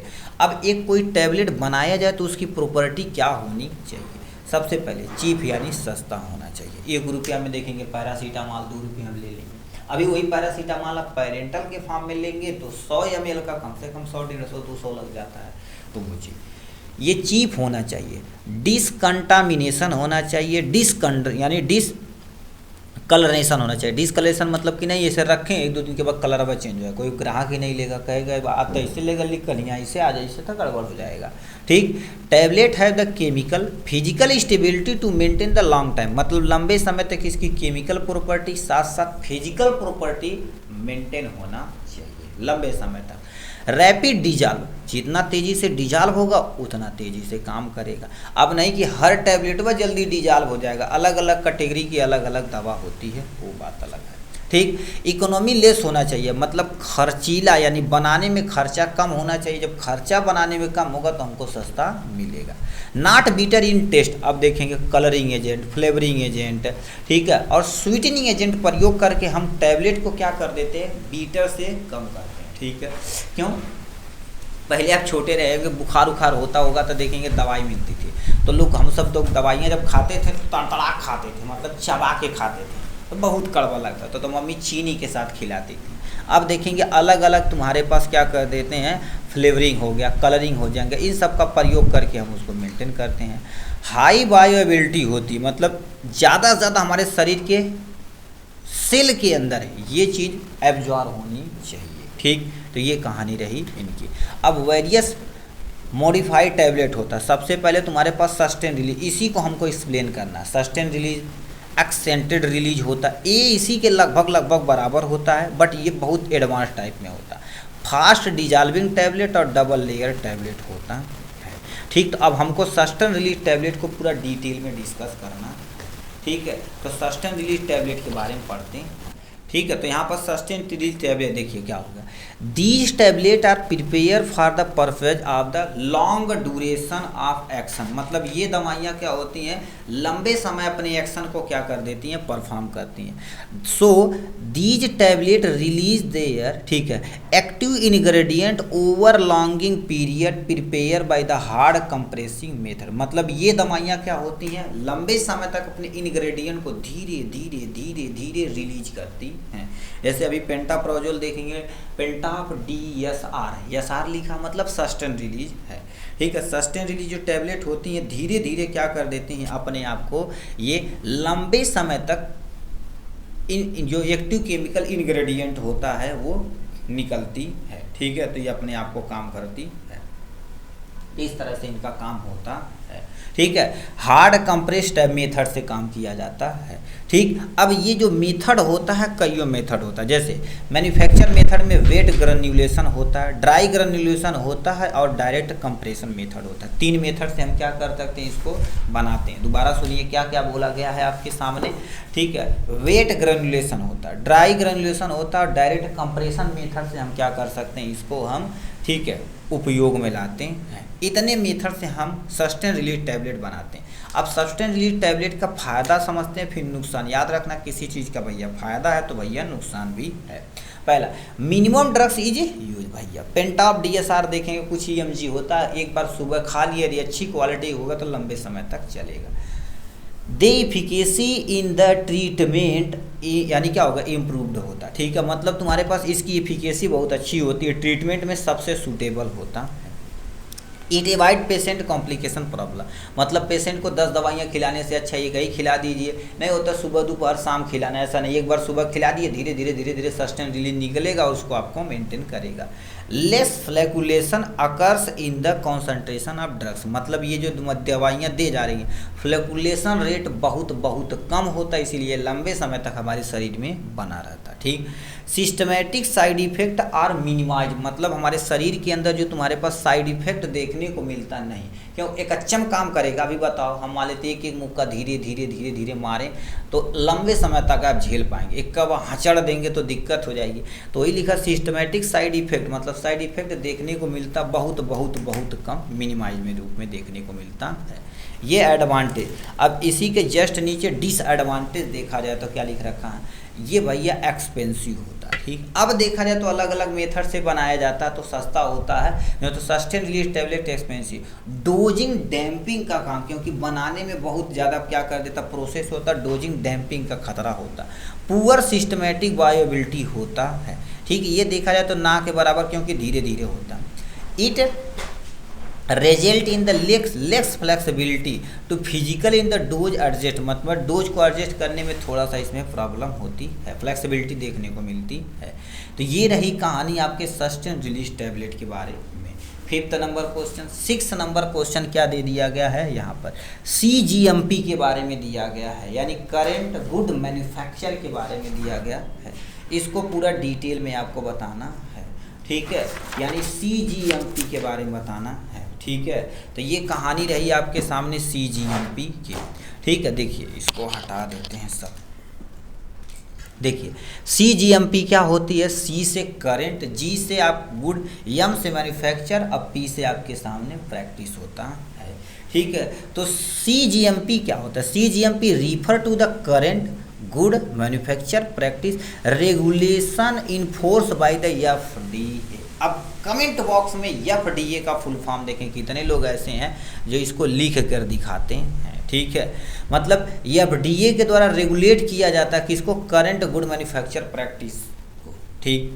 अब देखिए CGMP provide for system that is, यानी एश्योर प्रॉपर डिजाइन मॉनिटरिंग और control of manufacturing process and facilitate, मतलब CGMP कैटेगरी का एक सिस्टम जो होता है, ये कैसे डिजाइन किया जाना चाहिए, कैसे मॉनिटरिंग करना है, कैसे मैन्युफैक्चर करना, कैसे फैसिलिटी सुविधा प्रोवाइड करानी, सब कौन कंट्रोल करता है आपके सामने, CGMP। देखो the C in GMP mean the current updated technology, मतलब CGMP तो पहले से है, उसमें C इसलिए ऐड किया गया कि जो नई नई टेक्नोलॉजियाँ प्रयोग की जाती है हमारी दवाइयों में, उसको थोड़ा सा अपडेटेड की जाए, ठीक है, इसीलिए हम CGMP कहते हैं, ठीक है। इसका मेन उद्देश्य क्या होता है, CGMP का मेन उद्देश्य क्या होता है, ensure that the product are consistently manufacture, मतलब जो तुम्हारे पास कोई भी प्रोडक्ट है यानी कंसिस्टेंसी के साथ उसे मैन्युफैक्चर किया जाए, और control to the specific quality, उसकी quality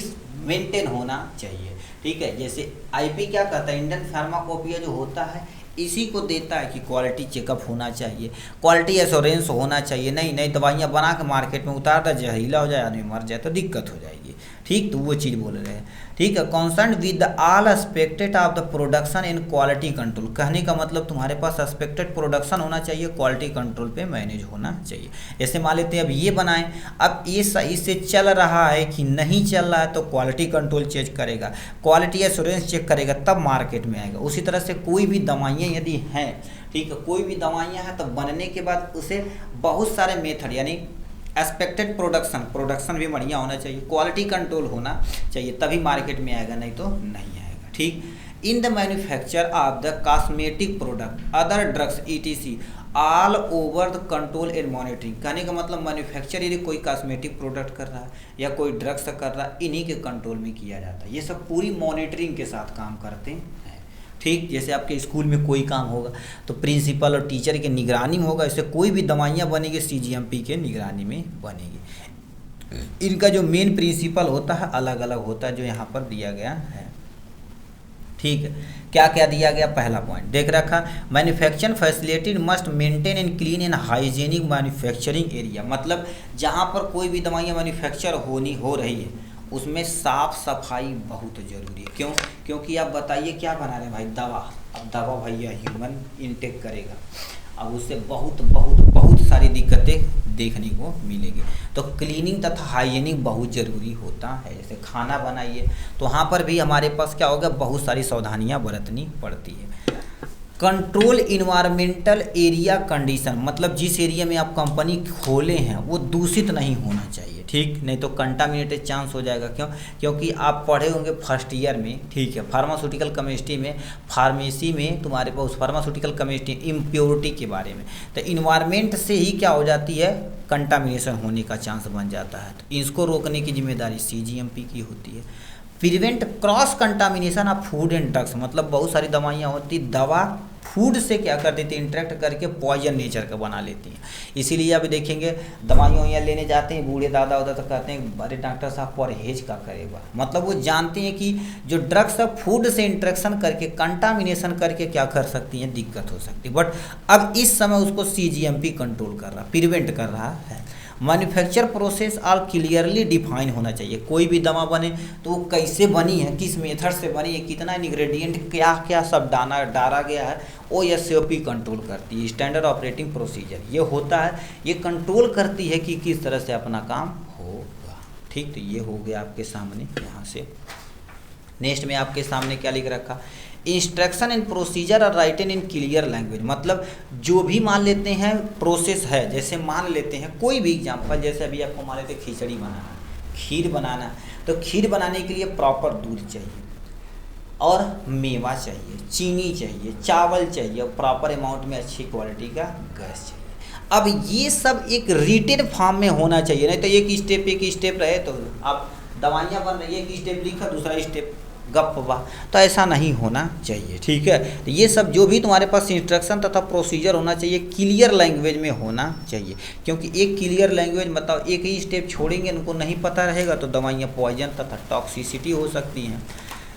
record of manufacture complete history note on a diary with batch number, यानी कोई भी बैच का कोई भी चीज़ बने, फॉर एग्जांपल मान लेते हैं, देखिए ये मान लेते हैं पेन बना हुआ, तो इसका देखिए ये बैच नंबर है, इस बैच नंबर में कितनी दवाइयाँ बनी हैं, इस बैच नंबर में कितनी दवाइयाँ मैन्युफैक्चर हुई हैं, कौन कौन वर्कर काम कर रहा, किस डेट की बनी हुई, सब कुछ कंट्रोल करने की जिम्मेदारी CGMP की होती है। ठीक है, तो ये बहुत ज़रूरी है। अभी देखेंगे वो सिरप बना था तो बहुत सारे आदमी मर गए थे, तो उसमें चेक हुआ था, पता चला गया था इस बैच की क्वालिटी का चेक नहीं हुआ था, मार्केट में उतार दिया गया था, दिक्कत हो सकती है। तो पूरी हिस्ट्री एक डायरी में नोट होनी चाहिए। अब तो कंप्यूटराइज आ गया तो काम हो रहा है। Validation is a essential step to progress ahead in the process, कहने का मतलब उसका वैलिडेशन कितना दिन तक वैलिड रहेगा, इसेंशियल स्टेप लेना ही लेना पड़ेगा। तो ये सब जानकारी आपके सामने होना चाहिए। कंपोनेंट ऑफ आपके सामने CGMP mainly consist of 5 component, term of the 5 P are given. पहला P से मतलब प्रोडक्ट होता है, ठीक। नेक्स्ट यानी P का मतलब प्रोसेस होता है, परमिशन होता है, पीपल और प्रोसीजर। इन मेथड से हमारा CGMP वर्क करता है, ठीक। तो ये कहानी रही कि इसके बारे में CGMP का इंट्रोडक्शन देखा हमने, थोड़ा सा कैसे प्रोसेस काम कर रहा है उसके बारे में देखा, यानी आपके सामने प्रिंसिपल देखा, ऑब्जेक्ट देखा, कंपोनेंट को हमने डिटेल में डिस्कस किया है, ठीक। तो ये इतना लिखेंगे तो CGMP आपके सामने ख़त्म हो जाएगा। लास्ट एंड फाइनल आपके सामने जो हर बार क्वेश्चन पूछा जाता, novel drugs delivery system. Novel drugs delivery system क्या होती है, जो नई टेक्नोलॉजिया से दवाइयाँ बनाई जाती हैं उनकी कहानियाँ यहाँ पर एक्सप्लेन करना पड़ेगा, ठीक है। तो इसको पूरा डिटेल में हम आपको यहाँ पर डिस्कस करते हैं, नोवेल ड्रग्स डिलीवरी सिस्टम के बारे में, ठीक है। ठीक, देखिए क्या लिख रखा है, राइट एडवांटेज ऑफ द, ठीक है, नोवल ड्रग्स डिलीवरी सिस्टम। अब केवल एडवांटेज लिखेंगे तो 4 लाइन में ख़त्म हो जाएगा, बट 5 नंबर का दिया है तो इसका इंट्रोडक्शन, क्लासिफिकेशन, एडवांटेज, थोड़ा सा डिसएडवांटेज के बारे में लिखेंगे। देखिए नोवल ड्रग्स डिलीवरी सिस्टम यहाँ दिया गया। अब नोवल मतलब ऐसी दवाइयाँ जो न्यू टेक्नोलॉजी से डेवलप की जा रही है, उसी को हम नोवल ड्रग्स डिलीवरी सिस्टम बोलते हैं। क्या दे रखा है आपके सामने, इसको शॉर्ट में नोवल ड्रग्स डिलीवरी सिस्टम को NDDS बोला जाता है। Refer to the formulation, technology and system for the transporting a pharmaceutical compound in the body as need to fulfil the, यानी फुलफिल द थेरेपेटिक इफेक्ट। कहने का मतलब तुम्हारे पास क्या होता है, कोई भी दवाइयाँ बनाई जाए, फार्मूलेशन की जाए, उसकी क्या टेक्नोलॉजी है, उसमें किस सिस्टम से ट्रांसपोर्ट किया जाता है ये pharmaceutical compound into the body. कहने का मतलब जैसे कोई फार्मास्यूटिकल प्रोडक्ट है वो हमारे शरीर के अंदर जा रहा है, need to fulfil the pharma यानी थेरेपेटिक इफेक्ट। अब वो क्या क्या इफेक्ट डालती हैं, उसी सिस्टम को हम नोवल ड्रग्स डिलीवरी सिस्टम बोलते हैं। आगे क्या लिख रखा आपके सामने, द मीनिंग ऑफ द यानी non conventional non traditional is a newer novel बोलते हैं। यानी नोवल को क्या बोलते हैं, न्यूअर, मतलब नई टेक्नोलॉजी से दो दवाइयाँ डेवलप की जाती हैं, उसी को नोवल ड्रग्स डिलीवरी सिस्टम बोलते हैं। ठीक, अब क्या दे रखा आपके सामने, NDDS is a refer as the fresh approach, मतलब ये फ्रेश अप्रोच होना चाहिए that combine inventive development formulation for the drugs delivery other than the conventional drug system. कहने का मतलब क्या होगा, NDDS एक तुम्हारे पास फ्रेश अप्रोच होता है जो इंटेंटिव कंपोनेंट यानी डेवलप कैसे किया जाएगा, फार्मूलेशन किया जाएगा ड्रग्स डिलीवरी सिस्टम। मतलब ड्रग्स डिलीवरी मतलब हमारे शरीर के अंदर कैसे डिलीवर किया जाएगा, other than the conventional drugs delivery system. तुलना की जाएगी, जैसे फॉर एग्जांपल मान लेते हैं आपके सामने एक पेन ये है, एक पेन ये है। अब ये नई टेक्नोलॉजी से है, मान लेते हैं जेल पेन है, अब ये पुरानी टेक्नोलॉजी से है, ये थोड़ा सा पुरानी। अब इन्हीं की तुलना में यानी कन्वेंशनल तुलना की जाएगी कि ये अच्छा बना रहा है कि ये। अब फार्मूलेशन कैसे करना, डेवलपमेंट कैसे करना, उसी को NDDS बोला जाता है। ठीक, नेक्स्ट में क्या लिख रखा, it may included scientific site targeting with the into the body. मतलब जैसे अभी क्या होता है, जैसे मान लेते हैं टारगेट साइट पे जाके दवाइयाँ सीधे बाइंड होगी, अपने एक्शन को परफॉर्म करेंगे, बस काम रहेगा। ठीक है, अब लिख रखा इम्प्रूव ड्रग्स पोटेंसी, यानी ड्रग्स दवा की क्षमता क्या करेगी, आपके सामने पोटेंसी बढ़ाई जाएगी। कंट्रोल ड्रग्स डिस्चार्ज, जैसे सस्टेन रिलीज टैबलेट पढ़े हैं ना, तो हमारे शरीर के अंदर जाएगा, धीरे धीरे धीरे धीरे डिस्चार्ज होगा विथ एक्सटेंडेड फार्माकोलॉजिकल इफेक्ट। मतलब ये धीरे धीरे अपने शरीर के अंदर जाके अपने फार्माकोलॉजिकल इफेक्ट को बढ़ावा देगा। दिस सिस्टम है दी फीवर साइड इफेक्ट, इस सिस्टम का बहुत बहुत बहुत बहुत कम ही साइड इफेक्ट है। This system take a medicine exactly when of the needed into the body. मतलब इस सिस्टम में शरीर की जितनी क्वांटिटी में अमाउंट में ज़रूरत होती है उतनी ही दी जाती, ज़्यादा अमाउंट नहीं दी जाती। मतलब साइड इफेक्ट कम या ना के बराबर होता। ठीक, तो ये नोवल ड्रग्स डिलीवरी सिस्टम के बारे में है। अब आते हैं किसके आपके सामने, क्लासिफिकेशन के बारे में। इसे फर्दर कईयों में क्लासिफिकेशन किया गया विथ एग्जाम्पल के साथ। पहले दे रखा सस्टेन तथा control release drug delivery system, जैसे मेटफॉर्मिन फॉर डायबिटीज़ के लिए, डाइक्लोफेनेक जो दर्द के लिए होता। अभी दर्द मान लेते किसी को तेज हो रहा, थोड़ा थोड़ा लंबे समय तक हो रहा है, तो सस्टेन रिलीज टैबलेट डाइक्लोफेनेक आता, दे देंगे तो लंबे समय तक मेंटेन रहेगा। मेटफॉर्मिन एक बार दे दिए तो पूरा दिन मोस्टली शुगर कंट्रोल रहेगा। ठीक, लिख रखा माइक्रो इनकैप्सुलेशन में सल्फा, ठीक है, सल्फा सैलाजीन आता है, ये यानी माइक्रो इनकैप्सुलेशन के अंतर्गत आता है, ये भी क्लासिफिकेशन है। नेक्स्ट में तुम्हारे पास क्या लिख रखा, इम्प्लेंटेबल ड्रग्स डिलीवरी सिस्टम, जिसमें एल्ब्यूटरॉल होता है, लेवेनो जेनेस्ट्रो यानी क्या होगा, जेंट्रॉल होता है। ठीक, ये हो गया। ट्रांसडर्मल ड्रग्स डिलीवरी सिस्टम, मतलब हमारी स्किन के अंदर लगाई जाएगी। ठीक, जैसे क्या होगा, लिडोकैन सोल्यूशन होगा, डाइक्लोफेनेक नेजल हो गया। ठीक, muco adhesive drugs delivery system, जैसे मेट्रोंडाजोल हो गया, निफाडिपिन हो जाएगा इसका एग्जाम्पल यहाँ से।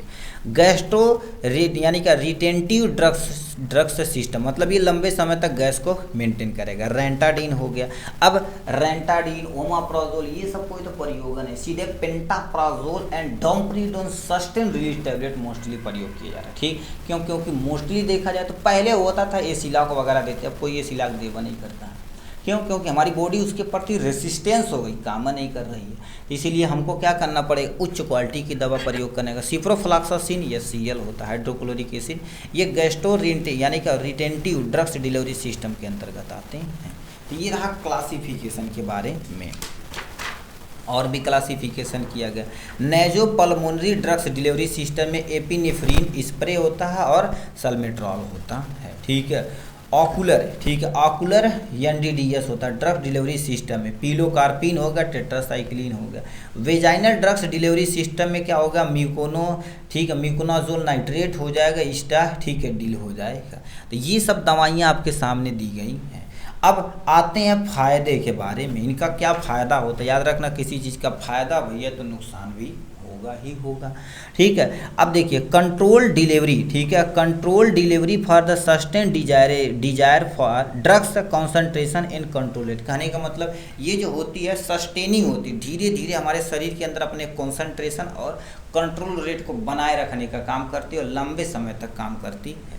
लिख रखा प्रिस्क्राइब डोजिंग, मतलब ये डोजिंग प्रिस्क्राइब होती कि मतलब इतना ही दिया जाए तो ये अपना काम हो जाएगा।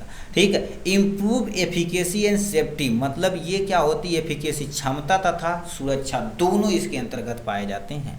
साइड तथा target specific delivery of the drugs with A optimum dose, मतलब तुम्हारे पास साइट और टारगेट स्पेसिफिक देंगे, वो अपने साइट पे जाके अपने एक्शन को परफॉर्म करेगा और अपना काम हो जाएगा। रिड्यूस टॉक्सिसिटी साइड इफेक्ट, यानी तुम्हारे पास जो साइड इफेक्ट होता है कम से कम या ना के बराबर होगा। ठीक। Helpful to patient for the better comfort in stand of living, मतलब कोई भी पेशेंट इजीली क्या कर सकता है, इसको ले सकता है। ठीक है, बेटर कंफर्ट हो सकता है। ठीक। अब आते हैं तुम्हारे पास डिसएडवांटेज, भैया फायदा तो नुकसान भी है। यानी प्रोडक्शन कास्ट इज हाई, मतलब बनाने की क्षमता में ज़्यादा पैसा लगता है। शॉर्ट लाइफ, मतलब यानी हाफ लाइफ क्या होती है, कम होती है। ठीक। नेक्स्ट में need of the additional patient education, मतलब उस दवा के बारे में एजुकेशन होना चाहिए, यदि ज़्यादा खा लेंगे तो दिक्कत हो जाएगी। स्टेबिलिटी प्रॉब्लम, क्योंकि सस्टेन रिलीज है और अन्य चीज़ें स्टेबल रखने के लिए तुम्हारे पास थोड़ा सा दिक्कत है। यानी क्या होगा, डोज डैम्पिंग होने का खतरा बन जाता है। तो ये रहा आपके सामने एनडीडीएस के बारे में, और ये क्वेश्चन रहा कि इसके बारे में लॉन्ग पूरा खत्म हो चुका है। ठीक है, लॉन्ग क्वेश्चन विथ आंसर खत्म हो चुका है। अब हम आते हैं तुम्हारे पास शॉर्ट में आते हैं, तो यहाँ से तुम्हारे पास पार्ट बी आ जाएगा, अब शॉर्ट में आ जाएगा यहाँ से। ठीक है, शॉर्ट में आ जाएगा। अब इनकी कहानियाँ सुनते हैं, शॉर्ट क्या क्या दिया गया है इनके बारे में सुनते हैं। पहला क्वेश्चन शॉर्ट में क्या दिया गया है, यहाँ पर फार्मास्यूटिकल ऐड दिया गया विथ सुटेबल एग्जाम्पल के साथ। ठीक है, तो फार्मास्यूटिकल ऐड क्या होता है ये, अब इधर थोड़ा सा तेज़ी से हम चलेंगे क्योंकि 1 आवर एटलीस्ट हो चुका है लॉन्ग। अब शॉर्ट में आते हैं। अब फार्मास्यूटिकल ऐड क्या होता है आपके सामने, जैसे सिंपल सा तुम समझो, जैसे ये कोई दवा है, ठीक, ये कोई दवा है, इस दवा में हम क्या कर सकते हैं, कोई भी चीज़ ऐड करके इसकी क्वांटिटी को बढ़ा देते हैं, इसकी क्वांटिटी को बढ़ा देते हैं, उसी को फार्मास्यूटिकल ऐड बोला जाता है। अब क्या लिख रखा, pharmaceutical aid can be define as the substance which have the no or little pharmacological effect but are essential to be use in the preparation of pharmaceutical dosages. कहने का मतलब इनका ज़्यादा तुम्हारे पास या कम ना के बराबर तुम्हारे पास काम होता है, बट ये क्या कर देते हैं, जैसे अभी मान लेते नींद वगैरह की गोली लेंगे तो 0.25 mg। अब बताओ इतने mg से इतना छोटा टैबलेट बनेगा, कोई देख ही नहीं पाएगा। तो इसकी साइज को बढ़ाने के लिए हम क्या करते हैं, जिस चीज़ का ऐड किया जाता है उसी को फार्मास्यूटिकल ऐड बोला जाता है। ठीक, जिस चीज़ का प्रयोग कर देंगे उसी को फार्मास्यूटिकल ऐड बोला जाता है। तो ये लिखा, pharmaceutical aid can be define as the substance which have no or little pharmacological effect but are essential, भैया जरूरी है, to be use in the preparation of pharmaceutical dosages form is known as pharmaceutical aids बोला जाता है। अब एक ideal property क्या होनी चाहिए, पहला तुम्हारे पास they must be non toxic, मतलब जो चीज़ मिलाना चाहिए टॉक्सिसिटी रहेगा तो आदमी मर जाएगा, नॉन टॉक्सिक होना चाहिए। नॉन सेंसिटाइज होना चाहिए, मतलब सेंसिटिव नहीं कि उस दवा से प्रति सेंसिटिव टॉक्सिसिटी प्रोड्यूस कर दे, नहीं होना चाहिए। नॉन इरिटेशन, मतलब उसमें इरिटेटिंग पैदा नहीं होना चाहिए। They must be completely with the, ठीक है, compatible with all of the other ingredient of formulation, मतलब जो भी दवाइयाँ फार्मूलेशन में डाली जा रही उसके प्रति सूटेबल होना चाहिए, ठीक। They should be of the some quantity as the therapeutic agent, मतलब इसका तुम्हारे पास थोड़ी सी क्वांटिटी में थेरापेटिक एजेंट के तौर पे प्रयोग करना पड़ता है, ठीक। दे मस्ट बी स्टलाइज, भैया स्टलाइज होना चाहिए क्योंकि कंटामिनेट बैक्टीरिया वगैरह रहेगा तो दिक्कत हो जाएगी। दे must be sterilise toward environmental factor, मतलब इन्वायरमेंटल फैक्टर के प्रति स्टलाइज होना चाहिए। इजी एक्सेप्टेबल, मतलब हर एक व्यक्ति आराम से पा सके, ठीक। क्लिनिकल स्टेबल होना चाहिए, मतलब सॉरी केमिकली स्टेबल होना चाहिए, मतलब केमिकल के साथ रिएक्शन करके उसकी केमिकल प्रॉपर्टी न लॉस करे, ऐसा होना चाहिए। लेस इकोनॉमी, मतलब सस्ता होना चाहिए क्योंकि दवा में मिला रहे हैं। अब बताओ ये फार्मास्यूटिकल एड में महंगा आ जाएगा, पैरासीटामॉल में डालना पड़ेगा तो पैरासीटामॉल का दाम बढ़ जाएगा, तो ऐसा नहीं होना चाहिए, ठीक। अब आते हैं क्लासिफिकेशन विथ एग्जाम्पल के साथ। पहला एनिमल सोर्स में लैक्टोज आता है, वीज वैक्स आता है और जिलेटिन आता है। मिनरल सोर्स में कैल्शियम आता, फास्फेट आता, कोलिन आता, पैराफिन आता है, ठीक है, ये सब हो गया। सिंथेटिक सोर्स में बोरिक एसिड आता, लैक्टिक एसिड आता, प्रोवेडिन, जो आयोडीन प्रोवेडिन आपके सामने किसमें घाव वगैरह सिप्लाडीन होता है, बेटाडीन इस समय प्रयोग किया जाता है, ठीक। नेक्स्ट में फार्मास्यूटिकल एड में कलरिंग एजेंट, फ्लेवरिंग एजेंट, ठीक है, फ्लेवरिंग एजेंट और स्वीटनिंग एजेंट के तौर पे हम फार्मास्यूटिकल का तब प्रयोग किया जाता है। बट एग्जाम्पल पूछा था तो यही आप लिख देंगे, इसमें भी एग्जाम्पल लिखना चाहें तो आप लिख सकते हैं। तो ये रहा फार्मास्यूटिकल एड के। इंट्रोडक्शन लिखेंगे, आइडियल प्रॉपर्टी लिखेंगे, क्लासिफिकेशन में भी सूटेबल, एग्जाम्पल लिखेंगे, बस काम खत्म हो जाएगा, ठीक। नेक्स्ट क्वेश्चन क्या पूछा है जी, हमसे कह दिया प्रिजर्वेटिव क्या होता है, ठीक है, अभी सूटेबल एग्जाम्पल भी बताना है। तो प्रिजर्वेटिव गुरुदेव क्या होते हैं इनके बारे में। अब प्रिजर्वेटिव, जैसे आपकी मम्मी अचार बना रही हैं तो अचार में क्या कर देती मम्मी, नमक ऐड कर देती क्योंकि बैक्टीरिया से हमको बचाना है। उसी तरह से दवाइयाँ भी होती हैं, ठीक है, दवाइयाँ भी होती, दवाइयों को बचाने के लिए जिस केमिकल का प्रयोग किया जाता है, बैक्टीरिया से बचाने के लिए जिस केमिकल का प्रयोग किया जाता है उसी को प्रिजर्वेटिव बोला जाता है, बस काम खत्म। अब याद रखना प्रिजर्वेटिव ही ड्रग्स की लाइफ को मेंटेन करता है कि 1 साल 2 साल 4 साल 10 साल में एक्सपायर होगा। A preservative is a natural synthetic substance that is added in the product like food हो गया, फार्मास्यूटिकल प्रोडक्ट हो गया, बायोलॉजिकल सैंपल हो गया तथा other product etc to avoid decomposition, हाँ भैया सड़ने से बचाता, बाय द माइक्रोबियल ग्रोथ और बाई अनवांटेड केमिकल चेंजेस, मतलब फार्मास्यूटिकल, ठीक है, यानी प्रिजर्वेटिव ऐसे होते हैं, ये नेचुरल भी हो सकते हैं, सिंथेटिक भी हो सकते हैं। That is added in the product like food, मतलब तुम्हारे पास क्या होगा, फूड में ऐड किया जाता, फार्मास्यूटिकल प्रोडक्ट में, बायोलॉजिकल सैंपल में तथा अदर प्रोडक्ट में इसको हम क्या कर सकते हैं, डालते हैं। कैसे, एवॉइड डिकम्पोजिशन, मतलब सड़ने से बचाने के लिए। किससे सड़ने से बचाना, माइक्रोबियल ग्रोथ के सड़ने से बचाना है, या अनवांटेड केमिकल चेंजेज न हो, इसीलिए हम प्रिजर्वेटिव का प्रयोग करते हैं, ठीक। प्रिजर्वेटिव आर सब्सटेंस, नेचुरल भी हो सकता है, केमिकल भी हो सकता है, that are added to the pharmaceutical product to prevent any kinds of physical, chemical और बायोलॉजिकल चेंजेस। अब भैया फिजिकल चेंजेस होगा तब भी कोई आदमी नहीं लेगा, केमिकल चेंजेस होगा तो कहीं टॉक्सिसिटी हो जाएगी तो दिक्कत हो जाएगी, बायोलॉजिकल चेंजेस नहीं होना चाहिए, इसीलिए हम प्रिजर्वेटिव का प्रयोग करते हैं।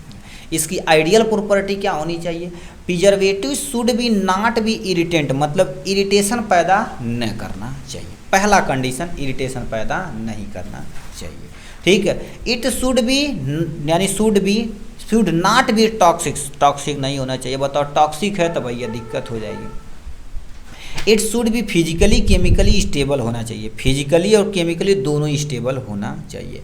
It should by acting as the, यानी गुड एंटी माइक्रोबियल एजेंट, मतलब अच्छी क्वालिटी का एंटी माइक्रोबियल एजेंट, क्योंकि एंटी मतलब अगेंस्ट, माइक्रोबियल मतलब बैक्टीरिया, वायरस, प्रोटोजोआ, कुछ भी हो सकता, उसके अगेंस्ट काम करेगा तो हमारा दवा लंबे समय तक बचा रहेगा। इसे क्लासिफिकेशन किया गया है दो में, on the basis of mechanical of action, on the basis of source, यानी सोर्स के आधार पे, और प्लस में तुम्हारे पास क्या कर देंगे ऑन द सोर्स, सोर्स के आधार पर। इसे दो में क्लासिफिकेशन किया गया है।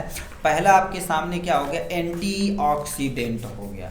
अब एंटीऑक्सीडेंट गुरुदेव क्या होता है, ठीक है, बारे में थोड़ा सा सुन लेते हैं, ठीक है।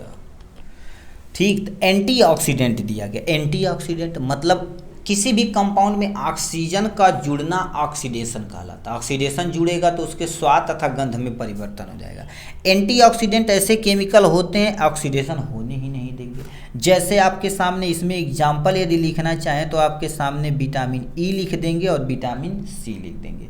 एक आपके सामने ब्यूटाइल हाइड्रोक्सिक टोल्यूइन आता है, ब्यूटाइल हाइड्रोक्सिक एनिसॉल आता है। ये दो आपके सामने एंटीऑक्सीडेंट के एग्जाम्पल हैं। एंटी माइक्रोबियल एजेंट में तुम्हारे पास कौन आ जाता है, सबसे पहले आ जाता है आपके सामने बेंजोएट आ जाता है, दूसरा आपके सामने क्या हो जाएगा, सारबेट आ जाता है। तो ये दो तीन केमिकल ये हो गया आपके सामने। ये चिलेटिंग एजेंट क्या होता है आपके सामने, जैसे सिट्रिक एसिड हो जाएगा, ये आपके सामने सिट्रिक एसिड एक प्रिजर्वेटिव का काम करता है। दूसरा आपके सामने EDTA का नाम भैया कमेंट बॉक्स में इसका फुल फॉर्म लिख के दिखाई दे, ये चिलेटिंग एजेंट। अब नेचुरल सोर्स में देखा जाए तो तुम्हारे पास क्या होगा, सबसे पहले नाम सुने होंगे नीम ऑयल का नाम सुने होंगे, ठीक, नीम ऑयल का नाम सुने होंगे। दूसरा आपके सामने लेमन का नाम सुने होंगे, ये भी नहीं सुने होंगे आप हनी का नाम सुने होंगे, और साल्ट का नाम सुने होंगे, बहुत सारा केमिकल का नाम सुनेंगे, वही चीज़ लिखना है। अब सिंथेटिक में तुम्हारे पास अभी बेंजोएट लिखे हैं, यहाँ पर भी आप लिख सकते हैं, आपके सामने बेंजोएट लिख सकते हैं।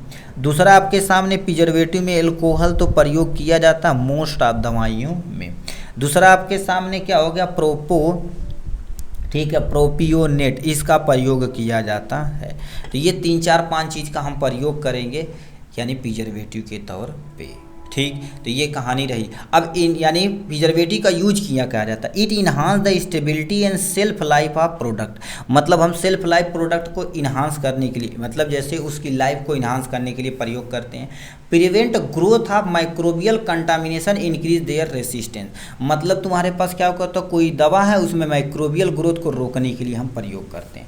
Prevent food rancidity by oxidation, मतलब जैसे खाने वाले आइटम होते हैं ना, वो क्या कर देते हैं, रेंसिडिटी में उससे गंध, बसिया जिसको नॉर्मल भाषा में बोलते हैं, उसको रोकने के लिए हम प्रिजर्वेटिव का प्रयोग किया जाता है।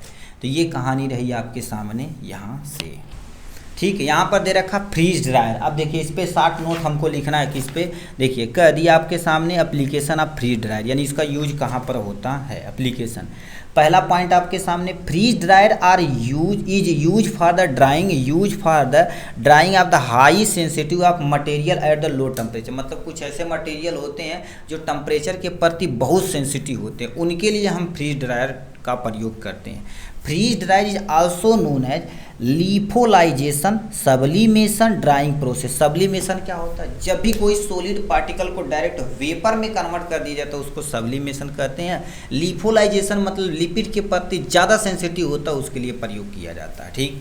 In this freeze dried process they are the removal of water vapour from the foreign solution by the sublimation, मतलब मटेरियल जो होता है ना, ऐसा सॉलिड पार्टिकल है उसमें पानी है, उसको इवोपरेट करके डायरेक्ट हम गैस में कन्वर्ट कर देते हैं, रिमूवल ऑफ वाटर, ठीक है, यानी foreign solution by the sublimation. Sublimation क्या होता है, किसी भी कंपाउंड से, यानी किसी भी कंपाउंड से जो सॉलिड मटेरियल से सीधे गैस मटेरियल में कन्वर्ट कर दी जाती है, उसी को हम सब्लिमेशन करते हैं। यह किस प्रिंसिपल पे वर्क करता है, देखिए प्रिंसिपल, यानी freeze dryer base on the sublimation process, यानी सब्लिमेशन प्रोसेस पे काम करता है। कंस्ट्रक्शन आपके सामने ये डायग्राम दिया गया है। अब और सुंदर डायग्राम देखना, हम यहाँ से टेबल पे छोटा बनाए, आपके सामने डायग्राम दिया गया है। ये वाला पोर्शन वैक्यूम पंप होता है जो हवा से क्या कर देता है, ठीक है, जितने मॉइस्चर होती खींच लेता है। कंप्रेसर ये प्रेशर बनाता है। कंडेंसर ये काम करता है, एक कंप्रेसर यहाँ पर लिखा है। Vial containing material to be the freeze dryer, मतलब जो तुम्हारे पास सुखाना है उसके लिए। फ्रीजर और हीटेड सेल्फ अपने आप ये क्या कर देगा, हीट करेगा और वो सेंस करेगा कि मटेरियल में वाटर है तो उसे रिमूव करके सब्लिमेशन के थ्रू खत्म कर देगा। ठीक, तो इस मेथड से काम करता है, वही चीज डायग्राम यहाँ पर बनाना है। ये वर्किंग कैसे करता है देखिए, प्रिपेयर एंड प्री ट्रीटमेंट, मतलब सबसे पहले आपको प्रिपेयर करना है और उसे प्री ट्रीटमेंट करना, फिर pre freezing for the solidify water, मतलब जो तुम्हारे पास pre freezing for the solidify water होता है उसको रखेंगे, प्राइमरी ड्राइंग पहली बार सुखाएंगे, सेकेंडरी ड्राइंग करेंगे, सूख के तैयार हो जाएगा, उस मटेरियल को हम पैक कर देंगे, बिकने के लिए तैयार है। एप्लीकेशन कहाँ कहाँ प्रयोग किया जाता है फ्रीज ड्रायर के लिए, यानी prepare for the antibiotic vaccine में प्रयोग किया जाता है, क्यों? क्योंकि उसमें वाटर ना के बराबर या पूरी तरह से नहीं होना चाहिए, उसके लिए हम प्रयोग करते हैं। ब्लड प्रोडक्ट जैसे प्लाज्मा हो गया, आरबीसी, डब्ल्यूबीसी, इन सब में हम फ्रीज ड्रायर का प्रयोग करते हैं। ठीक है, एंजाइम प्रिपरेशन, मतलब बहुत सारे ऐसे प्रोडक्ट होते हैं जो एंजाइमेटिक नेचर के होते हैं, उनके प्रिपरेशन के लिए हम क्या कर सकते हैं गुरुदेव? फ्रीज ड्रायर का प्रयोग करते हैं गुरुदेव। ये माइक्रोबियल कल्चर में हम इसी का प्रयोग करते हैं। माइक्रोबियल कल्चर ऐसे कल्चर होते हैं जैसे बैक्टीरिया, वायरस, इन सब का कल्चर बनाना है तो भैया पानी रहेगा तो पॉइजन नेचर का प्रोड्यूस हो जाएगा तो दिक्कत हो जाएगी, उनके लिए हम क्या कर सकते हैं? फ्रीज ड्रायर का प्रयोग करते हैं। ये कहानी रही इनके बारे में। नेक्स्ट क्वेश्चन क्या दे रखा आपके सामने? इमल्सिफिकेशन दे रखा है। ठीक है, इमल्सन दे रखा है। देखिए क्वेश्चन में हमसे कह दिया आपके सामने इमल्सन इन देयर एग्जाम्पल के बारे में बताना है। ठीक है, आपके सामने यहाँ दिया गया है इमल्सन गुरुदेव क्या होता है। देखिए, an emulsion is the biphasic system in which one phase is the, यानी क्या होता है? Intimately disperse in the other phase of the, यानी क्या होता है? माइन्यूट ड्रॉपलेट होता है, छोटे छोटे ड्रॉपलेट होते हैं, उसको कहते हैं। यानी diameter of the emulsion ranging from the 0.1 micro से लेके 100 माइक्रोमीटर तक हो सकता है। सिंपल सा इमल्सन में दो फेज होते हैं, एक डिस्पर्स फेज होता है आपके सामने एक, ठीक है, माइन्यूट ड्रॉपलेट फेज होता है। ठीक है, दो, एक सिंपल सा समझिए, कॉन्टिन्यूअस फेज और डिसकॉन्टिन्यूअस फेज, ये आप समझिए, बस काम खत्म। देखिए यहाँ पर लिख रखा है the disperse phase is also known internal phase या डिसकॉन्टिन्यूअस फेज बोला जाता है। फिर while the outer phase is called disperse medium या एक्सटर्नल मीडियम या कॉन्टिन्यूअस, दो फेज होता है, एक डिसकॉन्टिन्यूअस फेज होता है, एक कॉन्टिन्यूअस फेज होता है, बस काम खत्म। Emulsion is a biphasic liquid preparation होता है। इमल्सन एक तरह का बाईफेजिक मतलब दो फेज होता है, चाहे एक वाटर ऑयल हो सकता है, ऑयल इन वाटर हो सकता है। ठीक है, बाईफेजिक लिक्विड प्रिपरेशन हो सकता है कंटेनिंग टू इमल्सन लिक्विड, मतलब इसमें दो इमल्सन लिक्विड होते हैं। इसे दो में क्लासिफिकेशन किया गया है, आपके सामने देख सकते हैं यहाँ पर दो में क्लासिफिकेशन किया, ऑयल इन वाटर में किया गया है और वाटर इन ऑयल में किया गया। ठीक, अब इसका तुम्हारे पास, इसका थोड़ा सा देख लेते हैं और इसका थोड़ा सा देख लेते हैं, बस काम खत्म हो जाएगा। ठीक है, ठीक है, तो ये दो होते हैं। पहला ऑयल इन वाटर, जिसे हम OW के, oil in water for the oil in water emulsion, water is a continuous phase और oil is a disperse phase के अंतर्गत आता है। ठीक, ये हो गया। But less viscous and easily washable from the skin by the wash, मतलब ये जो तुम्हारे पास ऑयल इन वाटर होते हैं ये लेस विस्कस होते हैं, इजिली आराम से धो सकते हैं यदि स्किन पे लगा है तो। ठीक, नेक्स्ट में तुम्हारे पास क्या होगा? वाटर इन ऑयल, यानी तुम्हारे पास यानी water in oil emulsion, water is a disperse phase, oil is a continuous phase. ये मोर विस्कस होते हैं और नॉट इजिली वॉशेबल, यानी from the skin by the water, मतलब इसको धुलने के लिए आप सोचिए वाटर से इजिली धो सकते हैं तो ये पॉसिबल नहीं है। तो ये आपके सामने इमल्सन की कहानी रही यहाँ से। ठीक है, तो ये तुम्हारे पास इमल्सन के बारे में दिया गया है। ठीक है, अब हम नेक्स्ट क्वेश्चन की तरफ रुख करते हैं, क्या दिया गया है यहाँ से। ठीक है, ईयर प्रिपरेशन क्या होता है? ईयर प्रिपरेशन गुरुदेव क्या होता है, इनकी कहानी थोड़ा सा सुन लेते हैं। ईयर प्रिपरेशन मतलब ऐसे प्रिपरेशन जो हमारे पास कान में डालने वाले प्रोडक्ट बनाए जाते हैं, कईयों हो सकते हैं। ठीक है, तो यहाँ पर ईयर प्रिपरेशन में क्या दे रखा? Ear preparation are solution that are the, ठीक है, instilled into the ear with the dropper, मतलब हम ड्रॉपर की मदद से कान में डालने के लिए जिस सोल्यूशन का प्रयोग करते हैं उसी को हम ईयर प्रिपरेशन कहते हैं। The solution is a generally prepare in water, मतलब ये वाटर में प्रिपेयर किया जाता है, ग्लिसरीन में या आपके सामने प्रोपेलिन यानी ग्लाइकॉल में इसका हम प्रयोग करते हैं। Ear dropper are the generally use for cleaning of ear, मतलब इसका प्रयोग चाहे कान को साफ करने के लिए या सॉफ्टनिंग द वैक्स को सॉफ्ट करने के लिए, ट्रीटिंग माइल्ड इन्फेक्शन, मतलब थोड़ा बहुत इन्फेक्शन हो गया तो उनको ट्रीट करने के लिए हम ईयर प्रिपरेशन का प्रयोग करते हैं। इसकी आइडियल प्रॉपर्टी क्या होती है गुरुदेव? ये शुड बी स्टाइल, स्टाइल नहीं रहेगा तो दिक्कत हो जाएगी। स्टाइल मतलब फ्री फ्रॉम माइक्रो ऑर्गेनिज्म होना चाहिए। Should be use suitable bacteriocide, मतलब इसमें सबसे सुटेबल बैक्टीरियोसाइड का प्रयोग करना चाहिए, ठीक है, यानी नॉन टॉक्सिक, यानी किसी भी तरह का टॉक्सिसिटी नहीं होती। नॉन इरिटेटिंग मतलब कान में डालने पर इरिटेशन पैदा नहीं होगा। हाईली सॉल्युबल मतलब ये, यानी हाईली स्टेबल मतलब बहुत ही स्टेबल होता है। इजीली क्या होगा, स्टेबल काम करेगा तो इजीली काम हो जाएगा। टाइप ऑफ ईयर प्रिपरेशन में कईयों आपके सामने आते हैं, ठीक है, जैसे आपके सामने यहाँ पर ईयर ड्रॉप हो गया, ईयर स्प्रे हो गया, ईयर अंटमेंट हो गया, ये इधर अलग है, ये फार्मूलेशन है। ईयर जेल हो गया, मतलब ये टाइप ऑफ ईयर प्रिपरेशन आपके सामने यहाँ पर आते हैं, ठीक। ईयर ड्रॉप हो गया, कान का ड्रॉप हो गया, स्प्रे भी आता है, अंटमेंट और जेल वगैरह सारा आता है, ठीक। अब इसका फायदा क्या होता है? Hepatic first pass metabolism can be avoided, मतलब सीधे कान में डालेंगे, लीवर से कोई लेना देना नहीं, अपना काम हो जाएगा। Viability of the smaller drugs is a good, मतलब ये इसकी वायबिलिटी क्या होती है, अच्छी होती है, क्योंकि सीधे एक्टिव साइड पे, मतलब टारगेट कान में ही चला जाता, अपना काम हो जाएगा।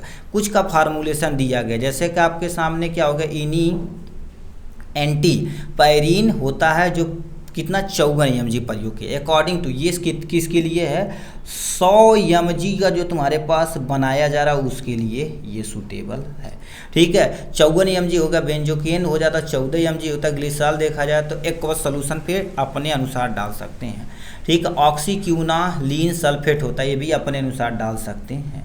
तो ये 4 होते हैं जो इससे हम क्या कर सकते हैं, फार्मूलेट कर सकते हैं, ठीक है। तो ये हो गया इनकी कहानी में। अब नेक्स्ट क्वेश्चन क्या पूछ दिया है, यहाँ पर थोड़ा सा चलते हैं। कितना नंबर ईयर प्रिपरेशन था, 7वां नंबर पे चल देते हैं इधर। अब थोड़ा सा पहले दे रखा कंपोजिशन ऑफ इफ्स, यानी देखिए इफ्स यानी क्या होता है, इफ्रसेवेंट पाउडर के, यानी पाउडर के बारे में इसको बताना है, ठीक है, पाउडर के बारे में बताना है, ठीक है। इफ्रसेंट पाउडर के बारे में बताना है, इमल्सन तो हो ही गया ना, ईयर प्रिपरेशन इफ्रसेंट पाउडर के बारे में बताना। तो देखिए इसका कंपोजिशन यहाँ दिया गया है, ठीक है। देखिए इफ्रसेंट पाउडर, इसकी डिफिनेशन लिख देंगे, इंग्रेडिएंट और तुम्हारे पास एडवांटेज लिख देंगे, बस काम हो जाएगा। क्या क्या दिया गया है आपके सामने लिख रखा है, effervescent powder are the mixture of organic acid, organic ऐसे एसिड होते हैं जिसमें कार्बन और कार्बन के कंपाउंड प्रेजेंट होते हैं, एंड एल्कली इफ्लुएंस होता है, एल्कली मतलब ऐसे बेस होते हैं जो पानी में इजीली घुल जाते हैं, ठीक। when dissolved to water due to the reaction between the acid and base with release carbon dioxide from the body, मतलब एसिड और बेस रिएक्शन करेंगे तो हमारे शरीर के अंदर, ठीक है, कार्बन डाइऑक्साइड क्या कर देंगे, वहाँ से रिलीज करवाएंगे। जैसे इनो हो गया, ठीक है। अरे इनो समझते हो ना, जैसे हमारे शरीर के अंदर जाएंगे, हमारे शरीर के अंदर एसिड हो गया जाता, तो ये बेसिक नेचर का प्रयोग करेंगे, कार्बन डाइऑक्साइड के डेकार के रूप में निकालेगा और गैस कम हो जाएगा। इनो हो गया, गैसो फास्ट हो गया, an example of commercial available of the influence powder होता है, मतलब यदि इनो का पाउडर देखेंगे, गैसो हो गया, जब देखेंगे जीरा आता है, ठीक है, उस पे टाइप में वो, ये सब इफ्रसेंट पाउडर होते हैं, पानी में डालिए पीजिए, बस काम खत्म। इन्ग्रेडिएंट क्या होता है, इन्ग्रेडिएंट यानी कंपोजिशन, जैसे मिल्क ऑफ मैग्नीशिया, जैसे आपके सिट्रिक या tartaric acid with the sodium carbonate and bicarbonate का हम प्रयोग करते हैं। सिंपल सा मिल्क ऑफ मैग्नीशिया यदि देखेंगे आपके सामने यहाँ पर, तो मैग्नीशियम हाइड्रा ऑक्साइड होता है, ठीक है। मिल्क ऑफ मैग्नीशिया जो इनो का फार्मूला होता है, किसका, आपके सामने इनो का फार्मूला होता है, ठीक। ये इसका फायदा क्या होता है, it may be better taste, मतलब ये तुम्हारे पास क्या होता है, थोड़ा सा बीटर टेस्ट का होता है। एट एज ए कार्बोनेटिव होता है, ठुकड़ा। दूसरा आपके सामने एंटासिड, यानी एंटास एसिड का नेचर का होता है। एंटासिड मतलब गैस को कम करने का, डिक्रीज करने का काम करता है, जो एक्सेस अमाउंट में गैस बन गया है उसके लिए ये काम आता है, ठीक। तो ये कहानी इफ्रसेंट के बारे में दे रखा है। नेक्स्ट क्वेश्चन क्या दे रखा आपके सामने, स्टेराइल फार्मूलेशन, एक तो दूसरी एग्जांपल दे देना। देखिए कह दिया what do mean by the, ठीक है, what do mean by the sterilization formulation, ठीक है, और इसका एग्जांपल दे देना भैया।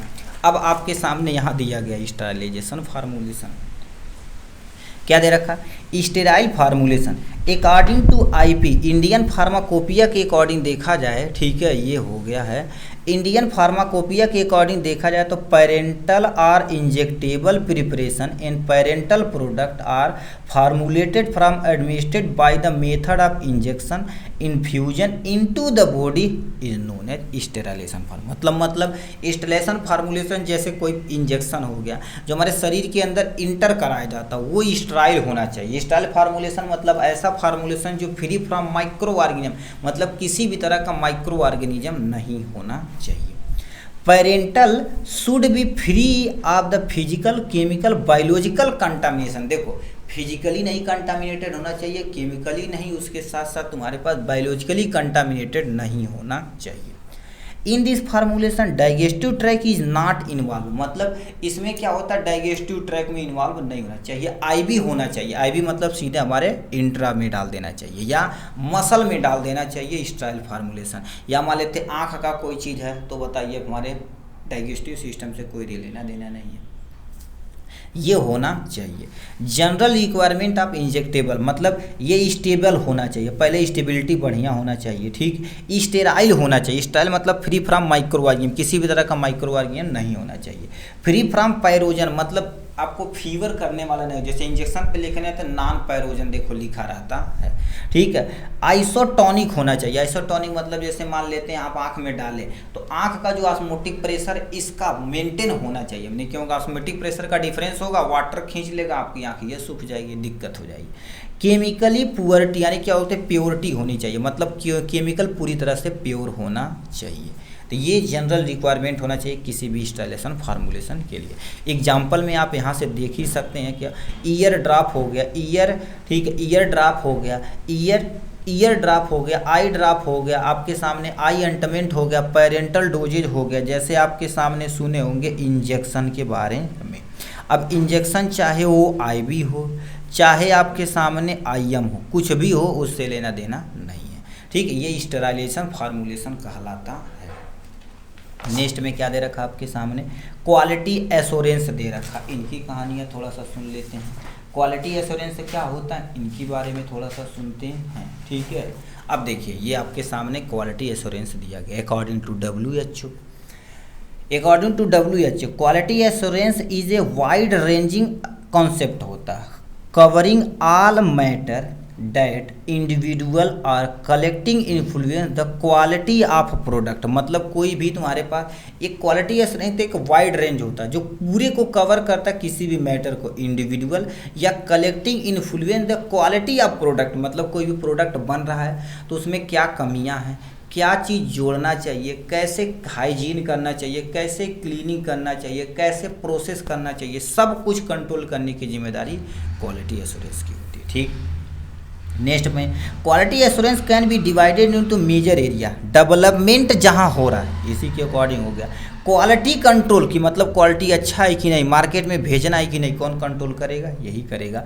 प्रोडक्शन कितना करना है, यही करेगा। डिस्ट्रीब्यूशन कितना करना है, यही करेगा। इंस्पेक्शन कैसे यानी इंस्पेक्शन कैसे करना मतलब जांच कैसे करना है, जांच में जैसे लैब टेस्ट होगा तभी तो मार्केट में दवाइयाँ आएगी, ये सब कंट्रोल करने की जिम्मेदारी एक क्वालिटी एश्योरेंस की होती है, ठीक। अब फंक्शन ऑफ इनका क्या होता है आपके सामने यहाँ दिया गया, यानी स्टेबिलिटी टेस्टिंग मतलब कोई भी दवा का स्टेबल है कि नहीं उसको टेस्ट करने की जिम्मेदारी इनकी होती है। और यानी क्या लिखा, evaluation of self life of drugs मतलब कोई भी दवाइयाँ का एज कितना है, अपनी सेल्फ लाइफ कितने समय तक मेंटेन कर सकती है, यही चेक करेगा। कॉम्प्लेशन इन द प्रोडक्शन, ठीक है, रिकॉल मतलब जैसे कंप्लेन करना या प्रोडक्ट नहीं सही है तो उसे रिकॉल करके दोबारा बनाने की जिम्मेदारी आदेश देना इन्हीं का काम करना। Warehousing of the finishing product यानी ड्रग्स प्रोडक्ट को फिनिश करने की जिम्मेदारी इन्हीं की होती है। तो ये आपके सामने क्वालिटी एश्योरेंस के। अब कंपोनेंट क्या क्या हो सकते हैं, quality assurance head define the cycle of PDCO cycle, P से प्लान बनाना, D से डू काम करना, C से चेक करना, फिर उस पर एक्ट करना। P से प्लान मतलब identification of objective and plan the process, मतलब पहले किसी भी ऑब्जेक्ट पे क्या करना, आइडेंटिफिकेशन करना और उस पर प्लान को प्रोसेस करना। डू मतलब प्लांट आप इम्प्लीमेंट, डू मतलब वो प्लान को इम्प्लीमेंट करना, करने का काम होता है। सी से चेक होता है। Proper check and match the product with the compare मतलब प्रोडक्ट से कंपेयर करना कि एसओपी के अकॉर्डिंग बना है कि नहीं, इसको कंपेयर करना इनका काम होता है। ठीक। एक्ट एक्शन फॉर द लिखा है इम्प्लीमेंट प्रोडक्ट मतलब जैसे मान लेते हैं प्रोडक्ट खराब बन गया तो उसे दोबारा एक्शन लेके उसे सही करने की जिम्मेदारी इन्हीं से करवाने का होता है। तो ये हो गया क्वालिटी एश्योरेंस के बारे में। नेक्स्ट पे आपके सामने इम्यूनोलॉजिकल प्रोडक्ट दिया गया है 10 नंबर आपके सामने। यहाँ से इम्यूनोलॉजिकल प्रोडक्ट क्या होता है? ऐसे प्रोडक्ट जो हमारे इम्यूनिटी सिस्टम को लिए बनाया जाता है इम्यूनोलॉजिकल प्रोडक्ट कहलाता है। तो क्या दे दिया गया है? Immunological product that contain a group of the pharmaceutical preparation a very composition but with the common pharmacological purpose मतलब तुम्हारे पास ये कंटेन करते ग्रुप ऑफ फार्मास्यूटिकल प्रिपरेशन में काम करते हैं जो कॉमन फार्मास्यूटिकल पर्पज के लिए बनाए जाते हैं। Which is the modification of immune status immune system immune को मेंटेन करता है। Recipient there to they provide immunity to infection disease मतलब इन्फेक्शन कहीं हो गया तो इम्यूनिटी को बूस्ट करने के लिए इस प्रयोग यानी इस प्रोडक्ट का प्रयोग किया जाता है। इम्यूनोलॉजिकली जो study of immune system immunology क्या होती है? इम्यून सिस्टम की स्टडी करना ही इम्यूनोलॉजी कहलाती है। They can be use to prevent और ट्रीट इन्फेक्शन डिजीज मतलब कहीं इन्फेक्शन हो गया है, ठीक है, उसको ट्रीट करने के लिए हम इसका प्रयोग करते हैं। ऑटो इम्यून क्योंकि इम्यून जो हमारे शरीर के अंदर होती है उसको बूस्ट करने के लिए। ऑटो इम्यून डिसऑर्डर हो गया जैसे एड्स वगैरह हो गया, कैंसर हो गया, इन सबको ट्रीट करने के लिए हम इम्यूनोलॉजिकल प्रोडक्ट का प्रयोग करते हैं। ठीक है, देखिए साफ साफ लिख दिया है। They can be also use for the diagnostic purpose हम डायग्नोस्टिक पर्पज के लिए इसका प्रयोग करते हैं। ठीक। Immunological product are administered through the parenteral route as the it become inactive given through the oral route मतलब most of the immunological product हमारे इसके थ्रू दी जाते हैं आपके सामने पेरेंटल। एक को छोड़ के एक बताइए पोलियो होता है। पोलियो एक इम्यूनोलॉजिकल प्रोडक्ट होता है जो ओरल दी जाता है, अभी तक इसका इंजेक्शन नहीं बना है। ठीक। मगर मोस्ट ऑफ द तुम्हारे पास जो इम्यूनोलॉजिकल प्रोडक्ट होता है पेरेंटल दिया जाता है, मान ले तो ओरल दिए तो इनएक्टिव हो जाएगा with the presence of HCl। अब इसका एग्जांपल वैक्सीन हो गया, टॉक्साइड हो गया, सीरा हो गया, सीरम हो गया, एंटीडॉट हो गया, ये सारी चीज़ें आती हैं। अब इसको स्टोरेज कैसे करना है? देखिए सबसे पहले स्टोरेज की कईयों कहानियाँ आपके सामने दी गई हैं। ठीक है, दे गया है reduction of in potency is due to the chemical changes which are the directly proportion to the temperature of storage मतलब जितना ज़्यादा टेम्परेचर बढ़ेगा उसकी क्षमता उतनी कम हो जाएगी, केमिकल प्रॉपर्टी चेंज हो जाएगी। ठीक, इसीलिए इम्यूनोलॉजिकल प्रोडक्ट को स्टोरेज करना बड़ा जरूरी होता है। All immunological product are required to be the storage below the room temperature मतलब जितना भी इम्यूनोलॉजिकल प्रोडक्ट होता है रूम टेम्परेचर के नीचे हमेशा रखना पड़ता है। It is a desirable that are the immunological product should store in the refrigerator हमेशा इसको रेफ्रिजरेटर में रखना चाहिए। मेजॉरिटी ऑफ इम्यूनोलॉजिकल प्रोडक्ट जैसे बैक्टीरियल हो गया, वैक्सीन हो गया, बैक्टीरियल टॉक्साइड हो गया, antitoxin should be store in dark at the temperature 2 से लेके 8। प्लीज इसको याद रखना 2024 में इसको पूछा गया कि इम्यूनोलॉजिकल प्रोडक्ट को कितने टेम्परेचर पे रखा जाता है, 2 से लेके 8 तक। अब इम्यूनोलॉजिकल प्रोडक्ट आएगा तो इंट्रोडक्शन लिखिएगा और स्टोरेज लिखिएगा, अपना काम हो जाएगा। ठीक, लास्ट एंड फाइनल तुम्हारे पास क्या कर दिया जाता है, कौन सा क्वेश्चन पूछा गया है आपके सामने? टैबलेट क्या होता है? सूटेबल एग्जाम्पल के साथ आपको पूरा डिटेल में डिस्कस करना पड़ेगा। ठीक है, तो इसकी कहानियाँ हम आपको बताते हैं, टैबलेट क्या होता है और एग्जाम्पल के साथ हम आपको बता देते हैं यहाँ से। ठीक है, तो यहाँ पर आपके सामने देखिए tablet are solid unit dosages हम पहले ही देख लीजिए। Form a medicament with or without excipient यानी एक्सपीरियंट होता है, अभी पहले बोले थे इसमें मिला भी सकते हैं नहीं मिला सकते। टैबलेट आर द यानी क्या होगा prepare either by the moulding और कंप्रेस, चाहे मोल्डिंग के हिसाब से चाहे कंप्रेस मेथड से हम टैबलेट का निर्माण करते हैं। Tablet are available different shape and size मतलब अलग शेप और साइज में प्रयोग कर सकते हैं, गोल हो सकता है, लम्बा, ट्राइंगल, स्क्वायर या दिल से भी हो सकता है। एक आइडियल प्रॉपर्टी क्या होनी चाहिए? चीप होना चाहिए जो पहले बताते हैं, डीकंटामिनेशन होना चाहिए, डिसकलरेशन हो चाहिए मतलब कलर चेंज नहीं होना चाहिए, केमिकली फिजिकली स्टेबल होना चाहिए, रैपिड डिजॉल्व होना चाहिए, इकोनॉमी पैसा कम लगना चाहिए, बीटर नहीं होना चाहिए, हाई बायोबिलिटी होनी चाहिए। ठीक। अब tablet are the unit doses form provide the accurate, यानी क्या होगा स्टेबल डोज, मतलब एक्यूरेट और स्टेबल डोज क्या होता है, इजीली प्रोवाइड हो जाता है। ईजी टू यूज, हम क्या कर सकते हैं, आराम से यूज कर सकते हैं। हैंडल करना एक जगह से दूसरे जगह पेशेंट के लिए, किसी भी पर्सन के लिए आराम होता है। अब most of the medical store पे देखेंगे टैबलेट ही रहता है, ठीक। अट्रैक्टिव एंड प्लीसिंग द अपीयरेंस, मतलब देखने में भी अच्छा लगता है। इकोनॉमी देयर कॉस्ट लोवेस्ट होता है, ठीक है, एट अदर कंपेयर डोजेज, मतलब अभी मान लेते हैं आपको लेप्टालूज खरीदना है, ठीक है, तो आपको टैबलेट में देंगे तो सस्ता देंगे, नहीं तो आपको 100 ml तो 200 ml लेना पड़ेगा, तो दिक्कत हो जाएगी। डिसएडवांटेज, स्लो डिजॉल्व होती है, मतलब धीरे धीरे डिजॉल्व होती है, डिपेंड करता किस टाइप का टैबलेट है। बायोएबिलिटी, एब्जॉर्प्शन ऑफ यानी लिक्विड की तुलना में देखा जाए तो थोड़ा सा स्लो एब्जॉर्ब होता है। सेंसिटिव टू ऑक्सीजन में भी require the suitable storage condition, मतलब कुछ दवाइयाँ ऐसी होती हैं ऑक्सीजन के प्रति ज़्यादा सेंसिटिव होती हैं तो दिक्कत कर सकती हैं। डिफिकल्टी टू फार्मूलेशन, फार्मूलेशन करने में डिफिकल्टी होती है। सोवेलिन, मतलब बच्चों के लिए और जो बेड पे पेशेंट होते उनको यदि मान लेते हैं सोइलिंग करना, लेना शरीर के अंदर, तो थोड़ा सा डिफिकल्टी देखने को मिलती है। तो ये कहानी रही आपके टोटल आपके सामने पूरा हमने इसको कवर अप किया। अब इधर हम क्या कर सकते हैं, 5-10 मिनट में इसको हम पूरा देख लेते हैं, थोड़ा सा इसको हम जूम कर सकते हैं, तो आप तो हो ही गया, ठीक। अब जल्दी देख लीजिए, कह दिया हुई the father of Indian pharmacy education, अभी बोले थे एम.एल. सर्राफ, इस पे टिक मार देना, ठीक है। देखो वो क्वेश्चन पूछ दिया। 9th edition of Indian pharmacopoeia was publish in the following, अब इसको भैया कमेंट बॉक्स में लिख के दिखाइए तुरंत, मतलब 9th एडिशन जो इंडियन फार्माकोपिया है किस सन में हुई थी, 2016, 18, 20, 22 कब हुई थी आपको बताना है। 1 ड्रॉप, मतलब एक ड्रॉप में कितना, मतलब एक ड्रॉप मान लेते गिराते तो कितना ml होता, 0.06 ml होता है, ये 2023 में पूछा गया था। थ्योरी ऑफ यानी filtration is a base on the following, मतलब इसमें से कौन सी ऐसी है जो तुम्हारे पास थ्योरी ऑफ फिल्ट्रेशन पे काम करती है, ये डर्सी लॉ होती है, ठीक है। डर्सी लॉ होती है यानी फिल्ट्रेशन रेट को बताने का काम करती है, ठीक।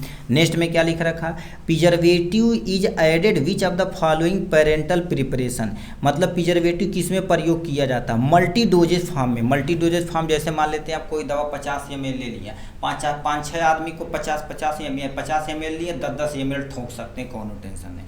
जैसे भी देखेंगे बड़ा सा डोजेज फॉर्म ले लेते हैं, वो जो भैंस वाले होते हैं, इनको लगा दिए उनको लगा दिए, काम हो जाएगा। तो मल्टी डोजेज प्रिपरेशन के लिए प्रिजर्वेटिव बहुत बहुत बहुत जरूरी है। अब भैया देखा पूछ लेगा कि नहीं, which is a following optimum temperature of the storage immunological product, इसीलिए भाई जब नोट बनाया जाता है ना तो सब कुछ चारों दिशाओं में देख के और हर साल के पेपर को एनालिसिस करके ही बनाया जाता है कि हर एक पॉइंट मोस्टली कवर हो जाए, ठीक है। तो इसीलिए बोला जाता है, बहुत सारे लोग कहते हैं सर महामैराथन MCQ चला दिए, 1000 क्वेश्चन, नहीं है, आप थ्योरी सही से पढ़ेंगे तो ईजिली ये सब कर देंगे, ये हो जाएगा, ठीक। नेक्स्ट में क्या लिख रखा है, डिस्प्लेसमेंट वैल्यू, ठीक है, concern with the which of the following, मतलब तुम्हारे पास डिस्प्लेसमेंट जो यानी डिस्प्लेसमेंट वैल्यू होती है वो किससे होती है, कैप्सूल से, टैबलेट से, पेस्ट से या सच पे। इसको भाई कमेंट बॉक्स में देखें कितने लोग दिख के दिए, 2 क्वेश्चन आपको हम दे दिए, देखें कितने लोग दिखाते हैं, अभी और दिया जाएगा, इसका टेंशन नहीं लीजिए, ठीक है। विच of the following should be colour of the container light sensitive, मतलब अंबर कलर, अभी देखे होंगे तुम्हारे पास फार्मास्यूटिक्स में पैकेजिंग में तो बताया गया होगा लाइट सेंसिटिव अंबर कलर नहीं होता है, ठीक है, ये आ जाएंगे। अब ball mill work on the principle, hammer mill, ball mill, ये सब तो आना ही आना क्वेश्चन है। बाल मिल 2025 में 2024 में क्वेश्चन पूछा गया था आपके सामने लॉन्ग में, ये इम्पैक्ट तथा अट्रैक्शन पे प्रिंसिपल पे काम करते हैं। डस्टिंग पाउडर आर डिस्पर्स इन, मतलब इसे शिफ्टेड टॉप होता, मतलब उसका जो टॉप वाला पोर्शन होता है शिफ्ट होता है, ऐसे शिफ्ट करके, जैसे बच्चों को नहीं होता ऐसे खोल के फक से मारे गिरा दे फिर इसे बंद कर, इसे शिफ्टेड टॉप होता है। कंटेनर, अरे समझदार लोग मार दे, ऐसी समझा, देखा हाइबा यहाँ हम लगा देता टीए के, अब एक ऐसे घुमाइब तो ऐसे दाबब तब यहाँ से क्या निकल जाए पाउडर, फिर ऐसा बंद कर दे काम हो जाए, तो उसे शिफ्टेड टॉप बोला जाता है, ठीक। अब थर्मिक प्रिपरेशन, अभी हम बोले अब थर्मिक प्रिपरेशन कैसा होना चाहिए, आइसोऑस्मोटिक इन नेचर का होना चाहिए, बोले थे ना, देखो यानी अब thermic production should be isoosmotic with lacrimal secretion, मतलब जो हमारा आंसू होना चाहिए उसके आइसोटोनिक या आइसोऑस्मोटिक नेचर का होना चाहिए, ठीक। Sodium saccharin is use as sweetening agent, मतलब अब ये सैचुरिन देखा जाए चीनी से 200 से लेके 500 गुना होता है, जिसमें लो कैलोरी होती है, हम स्वीटनिंग एजेंट के तौर पर प्रयोग करते हैं टूथपेस्ट में। पार्टिकल साइज रिड्यूज, मतलब जितना छोटे का यानी छोटा पार्टिकल साइड होगा उतनी तेजी से एब्जॉर्प्शन होगा, तो यहाँ पर हम क्या लिख देंगे, एब्जॉर्प्शन लिख देंगे। ठीक, लिख रखा externally use powder for the body activity is known है, उसको हम क्या बोलते हैं, इंसफलेशन बोला जाता है, मतलब एक्सटर्नली कोई पाउडर हमारे शरीर के ऊपर, ठीक है, बॉडी कैविटी में प्रयोग की जाता है, उनसे इंसफलेशन बोला जाता है। ठीक, ये तो हो गया। अब ये वन वर्ड में या वन सेंटेंस में कभी भी दे सकते हैं। हेपा का फुल फॉर्म क्या होता है, यच से तुम्हारे पास क्या होता है, हाई इफिकेसी प्रोडक्टिव, यानी क्या होता है, पार्टिकुलेट एयर होता है। ठीक है, हाई, ठीक है, इस पे टिक मार देंगे यहाँ से। नेक्स्ट में क्या होगा, अब भैया इमल्सन तुमको बताएं, इमल्सिंग एजेंट का एक दो एग्जाम्पल आप लिख के दिखाएं। इमल्सन ध्यान से आप सुने होंगे तो यहाँ पर आप तुरंत भाना से बता देंगे जो तुम्हारे पास। ठीक है, what is a use of Soxhlet operator, Soxhlet operator extraction process में प्रयोग किए जाते हैं, जो खड़ा साइज में होता है, इसको हम आपको दिखा ही देते हैं। ठीक है, यहाँ से सॉक्सलेट ऑपरेटर के बारे में, ऐसे खड़ा टाइप में होता है उसमें। अब डीपीटी, यानी तुम्हारे पास डीपीटी एक वैक्सीन है, इसका तुम भैया सोशल फार्मेसी से दिया गया, इसको भी आप कमेंट में 1 2 3 4 चीज़ आप कमेंट बॉक्स में लिख के दिखाएंगे। डीपीटी, ईडीटी, ये सब प्लीज़ याद रखना डीपीटी के बारे में। एक तरह का तुम्हारे पास, ठीक है, डिप्थीरिया, पशुओं से टिटनस होता है, चलो बता दिए। फिर कमेंट बॉक्स में स्पेलिंग लिख के दिखाएंगे। ठीक, example of nasal preparation, nasal preparation का कोई एक एग्जाम्पल, जैसे ईयर प्रिपरेशन था उस तरह से नोजल प्रिपरेशन में एंटी हिस्टामिन हो गया। ठीक है, कोई भी लिख सकते हैं। Name the equipment for the mixing of semi solid large scale. अब भैया मिक्सिंग में तुम्हारे पास क्या होता है, अलग अलग मेथड होते हैं ना। ठीक है, तो मिक्सिंग पे कोई सेमी सोलिड के लिए तुम्हारे पास जो प्रयोग किया जाता है लार्ज स्केल पे, उसका नाम लिखना है। मिक्सिंग के लिए अब हम 4-5 ही मशीनियों के नाम बताए थे, ढीला बट कमेंट बॉक्स में लिख के तुमको दिखाई पड़ी। देखा, मिक्सिंग में तो क्या लिखो, डबल कोन ब्लेंडर होगा, टरबाइन मिक्सचर हो गया, टरबाइन रोलर हो गया, सिल्वर्सन होमोजेनाइजर हो गया। अभी जो तुम्हारे पास हम बताए थे, ठीक है, यानी सिंटेड ग्लास हो गया, वो जो तुम्हारे पास सॉकलेस, इसलिए यानी हो तो एक्सट्रैक्शन प्रोसेस कहाँ पर, एक्सट्रैक्शन में प्रयोग किया जाता है। ठीक है, वो हो गया, तो इसको कमेंट बॉक्स में लिख के दिखाएंगे। इस तरह से देखा जाए तो 1 घंटा 40 मिनट के अंदर हमने पूरा फार्मास्यूटिक्स को पूरी अच्छे तरीके से कवर अप कर लिया है। चलिए आज के लिए बस इतना ही। अब इसका PDF चाहिए तो आप कमेंट बॉक्स में लिख के बताइएगा या डिस्क्रिप्शन में नंबर दिएगा, वहाँ से आप ले सकते हैं। चलिए आज के लिए बस इतना ही, फिर मिलेंगे नेक्स्ट वीडियो में नेक्स्ट टॉपिक के साथ। तब तक के लिए bye bye and take care. अपना और अपनों का ध्यान रखिए, पढ़ते रहिए मज़े तरीके से विदाउट डिप्रेशन।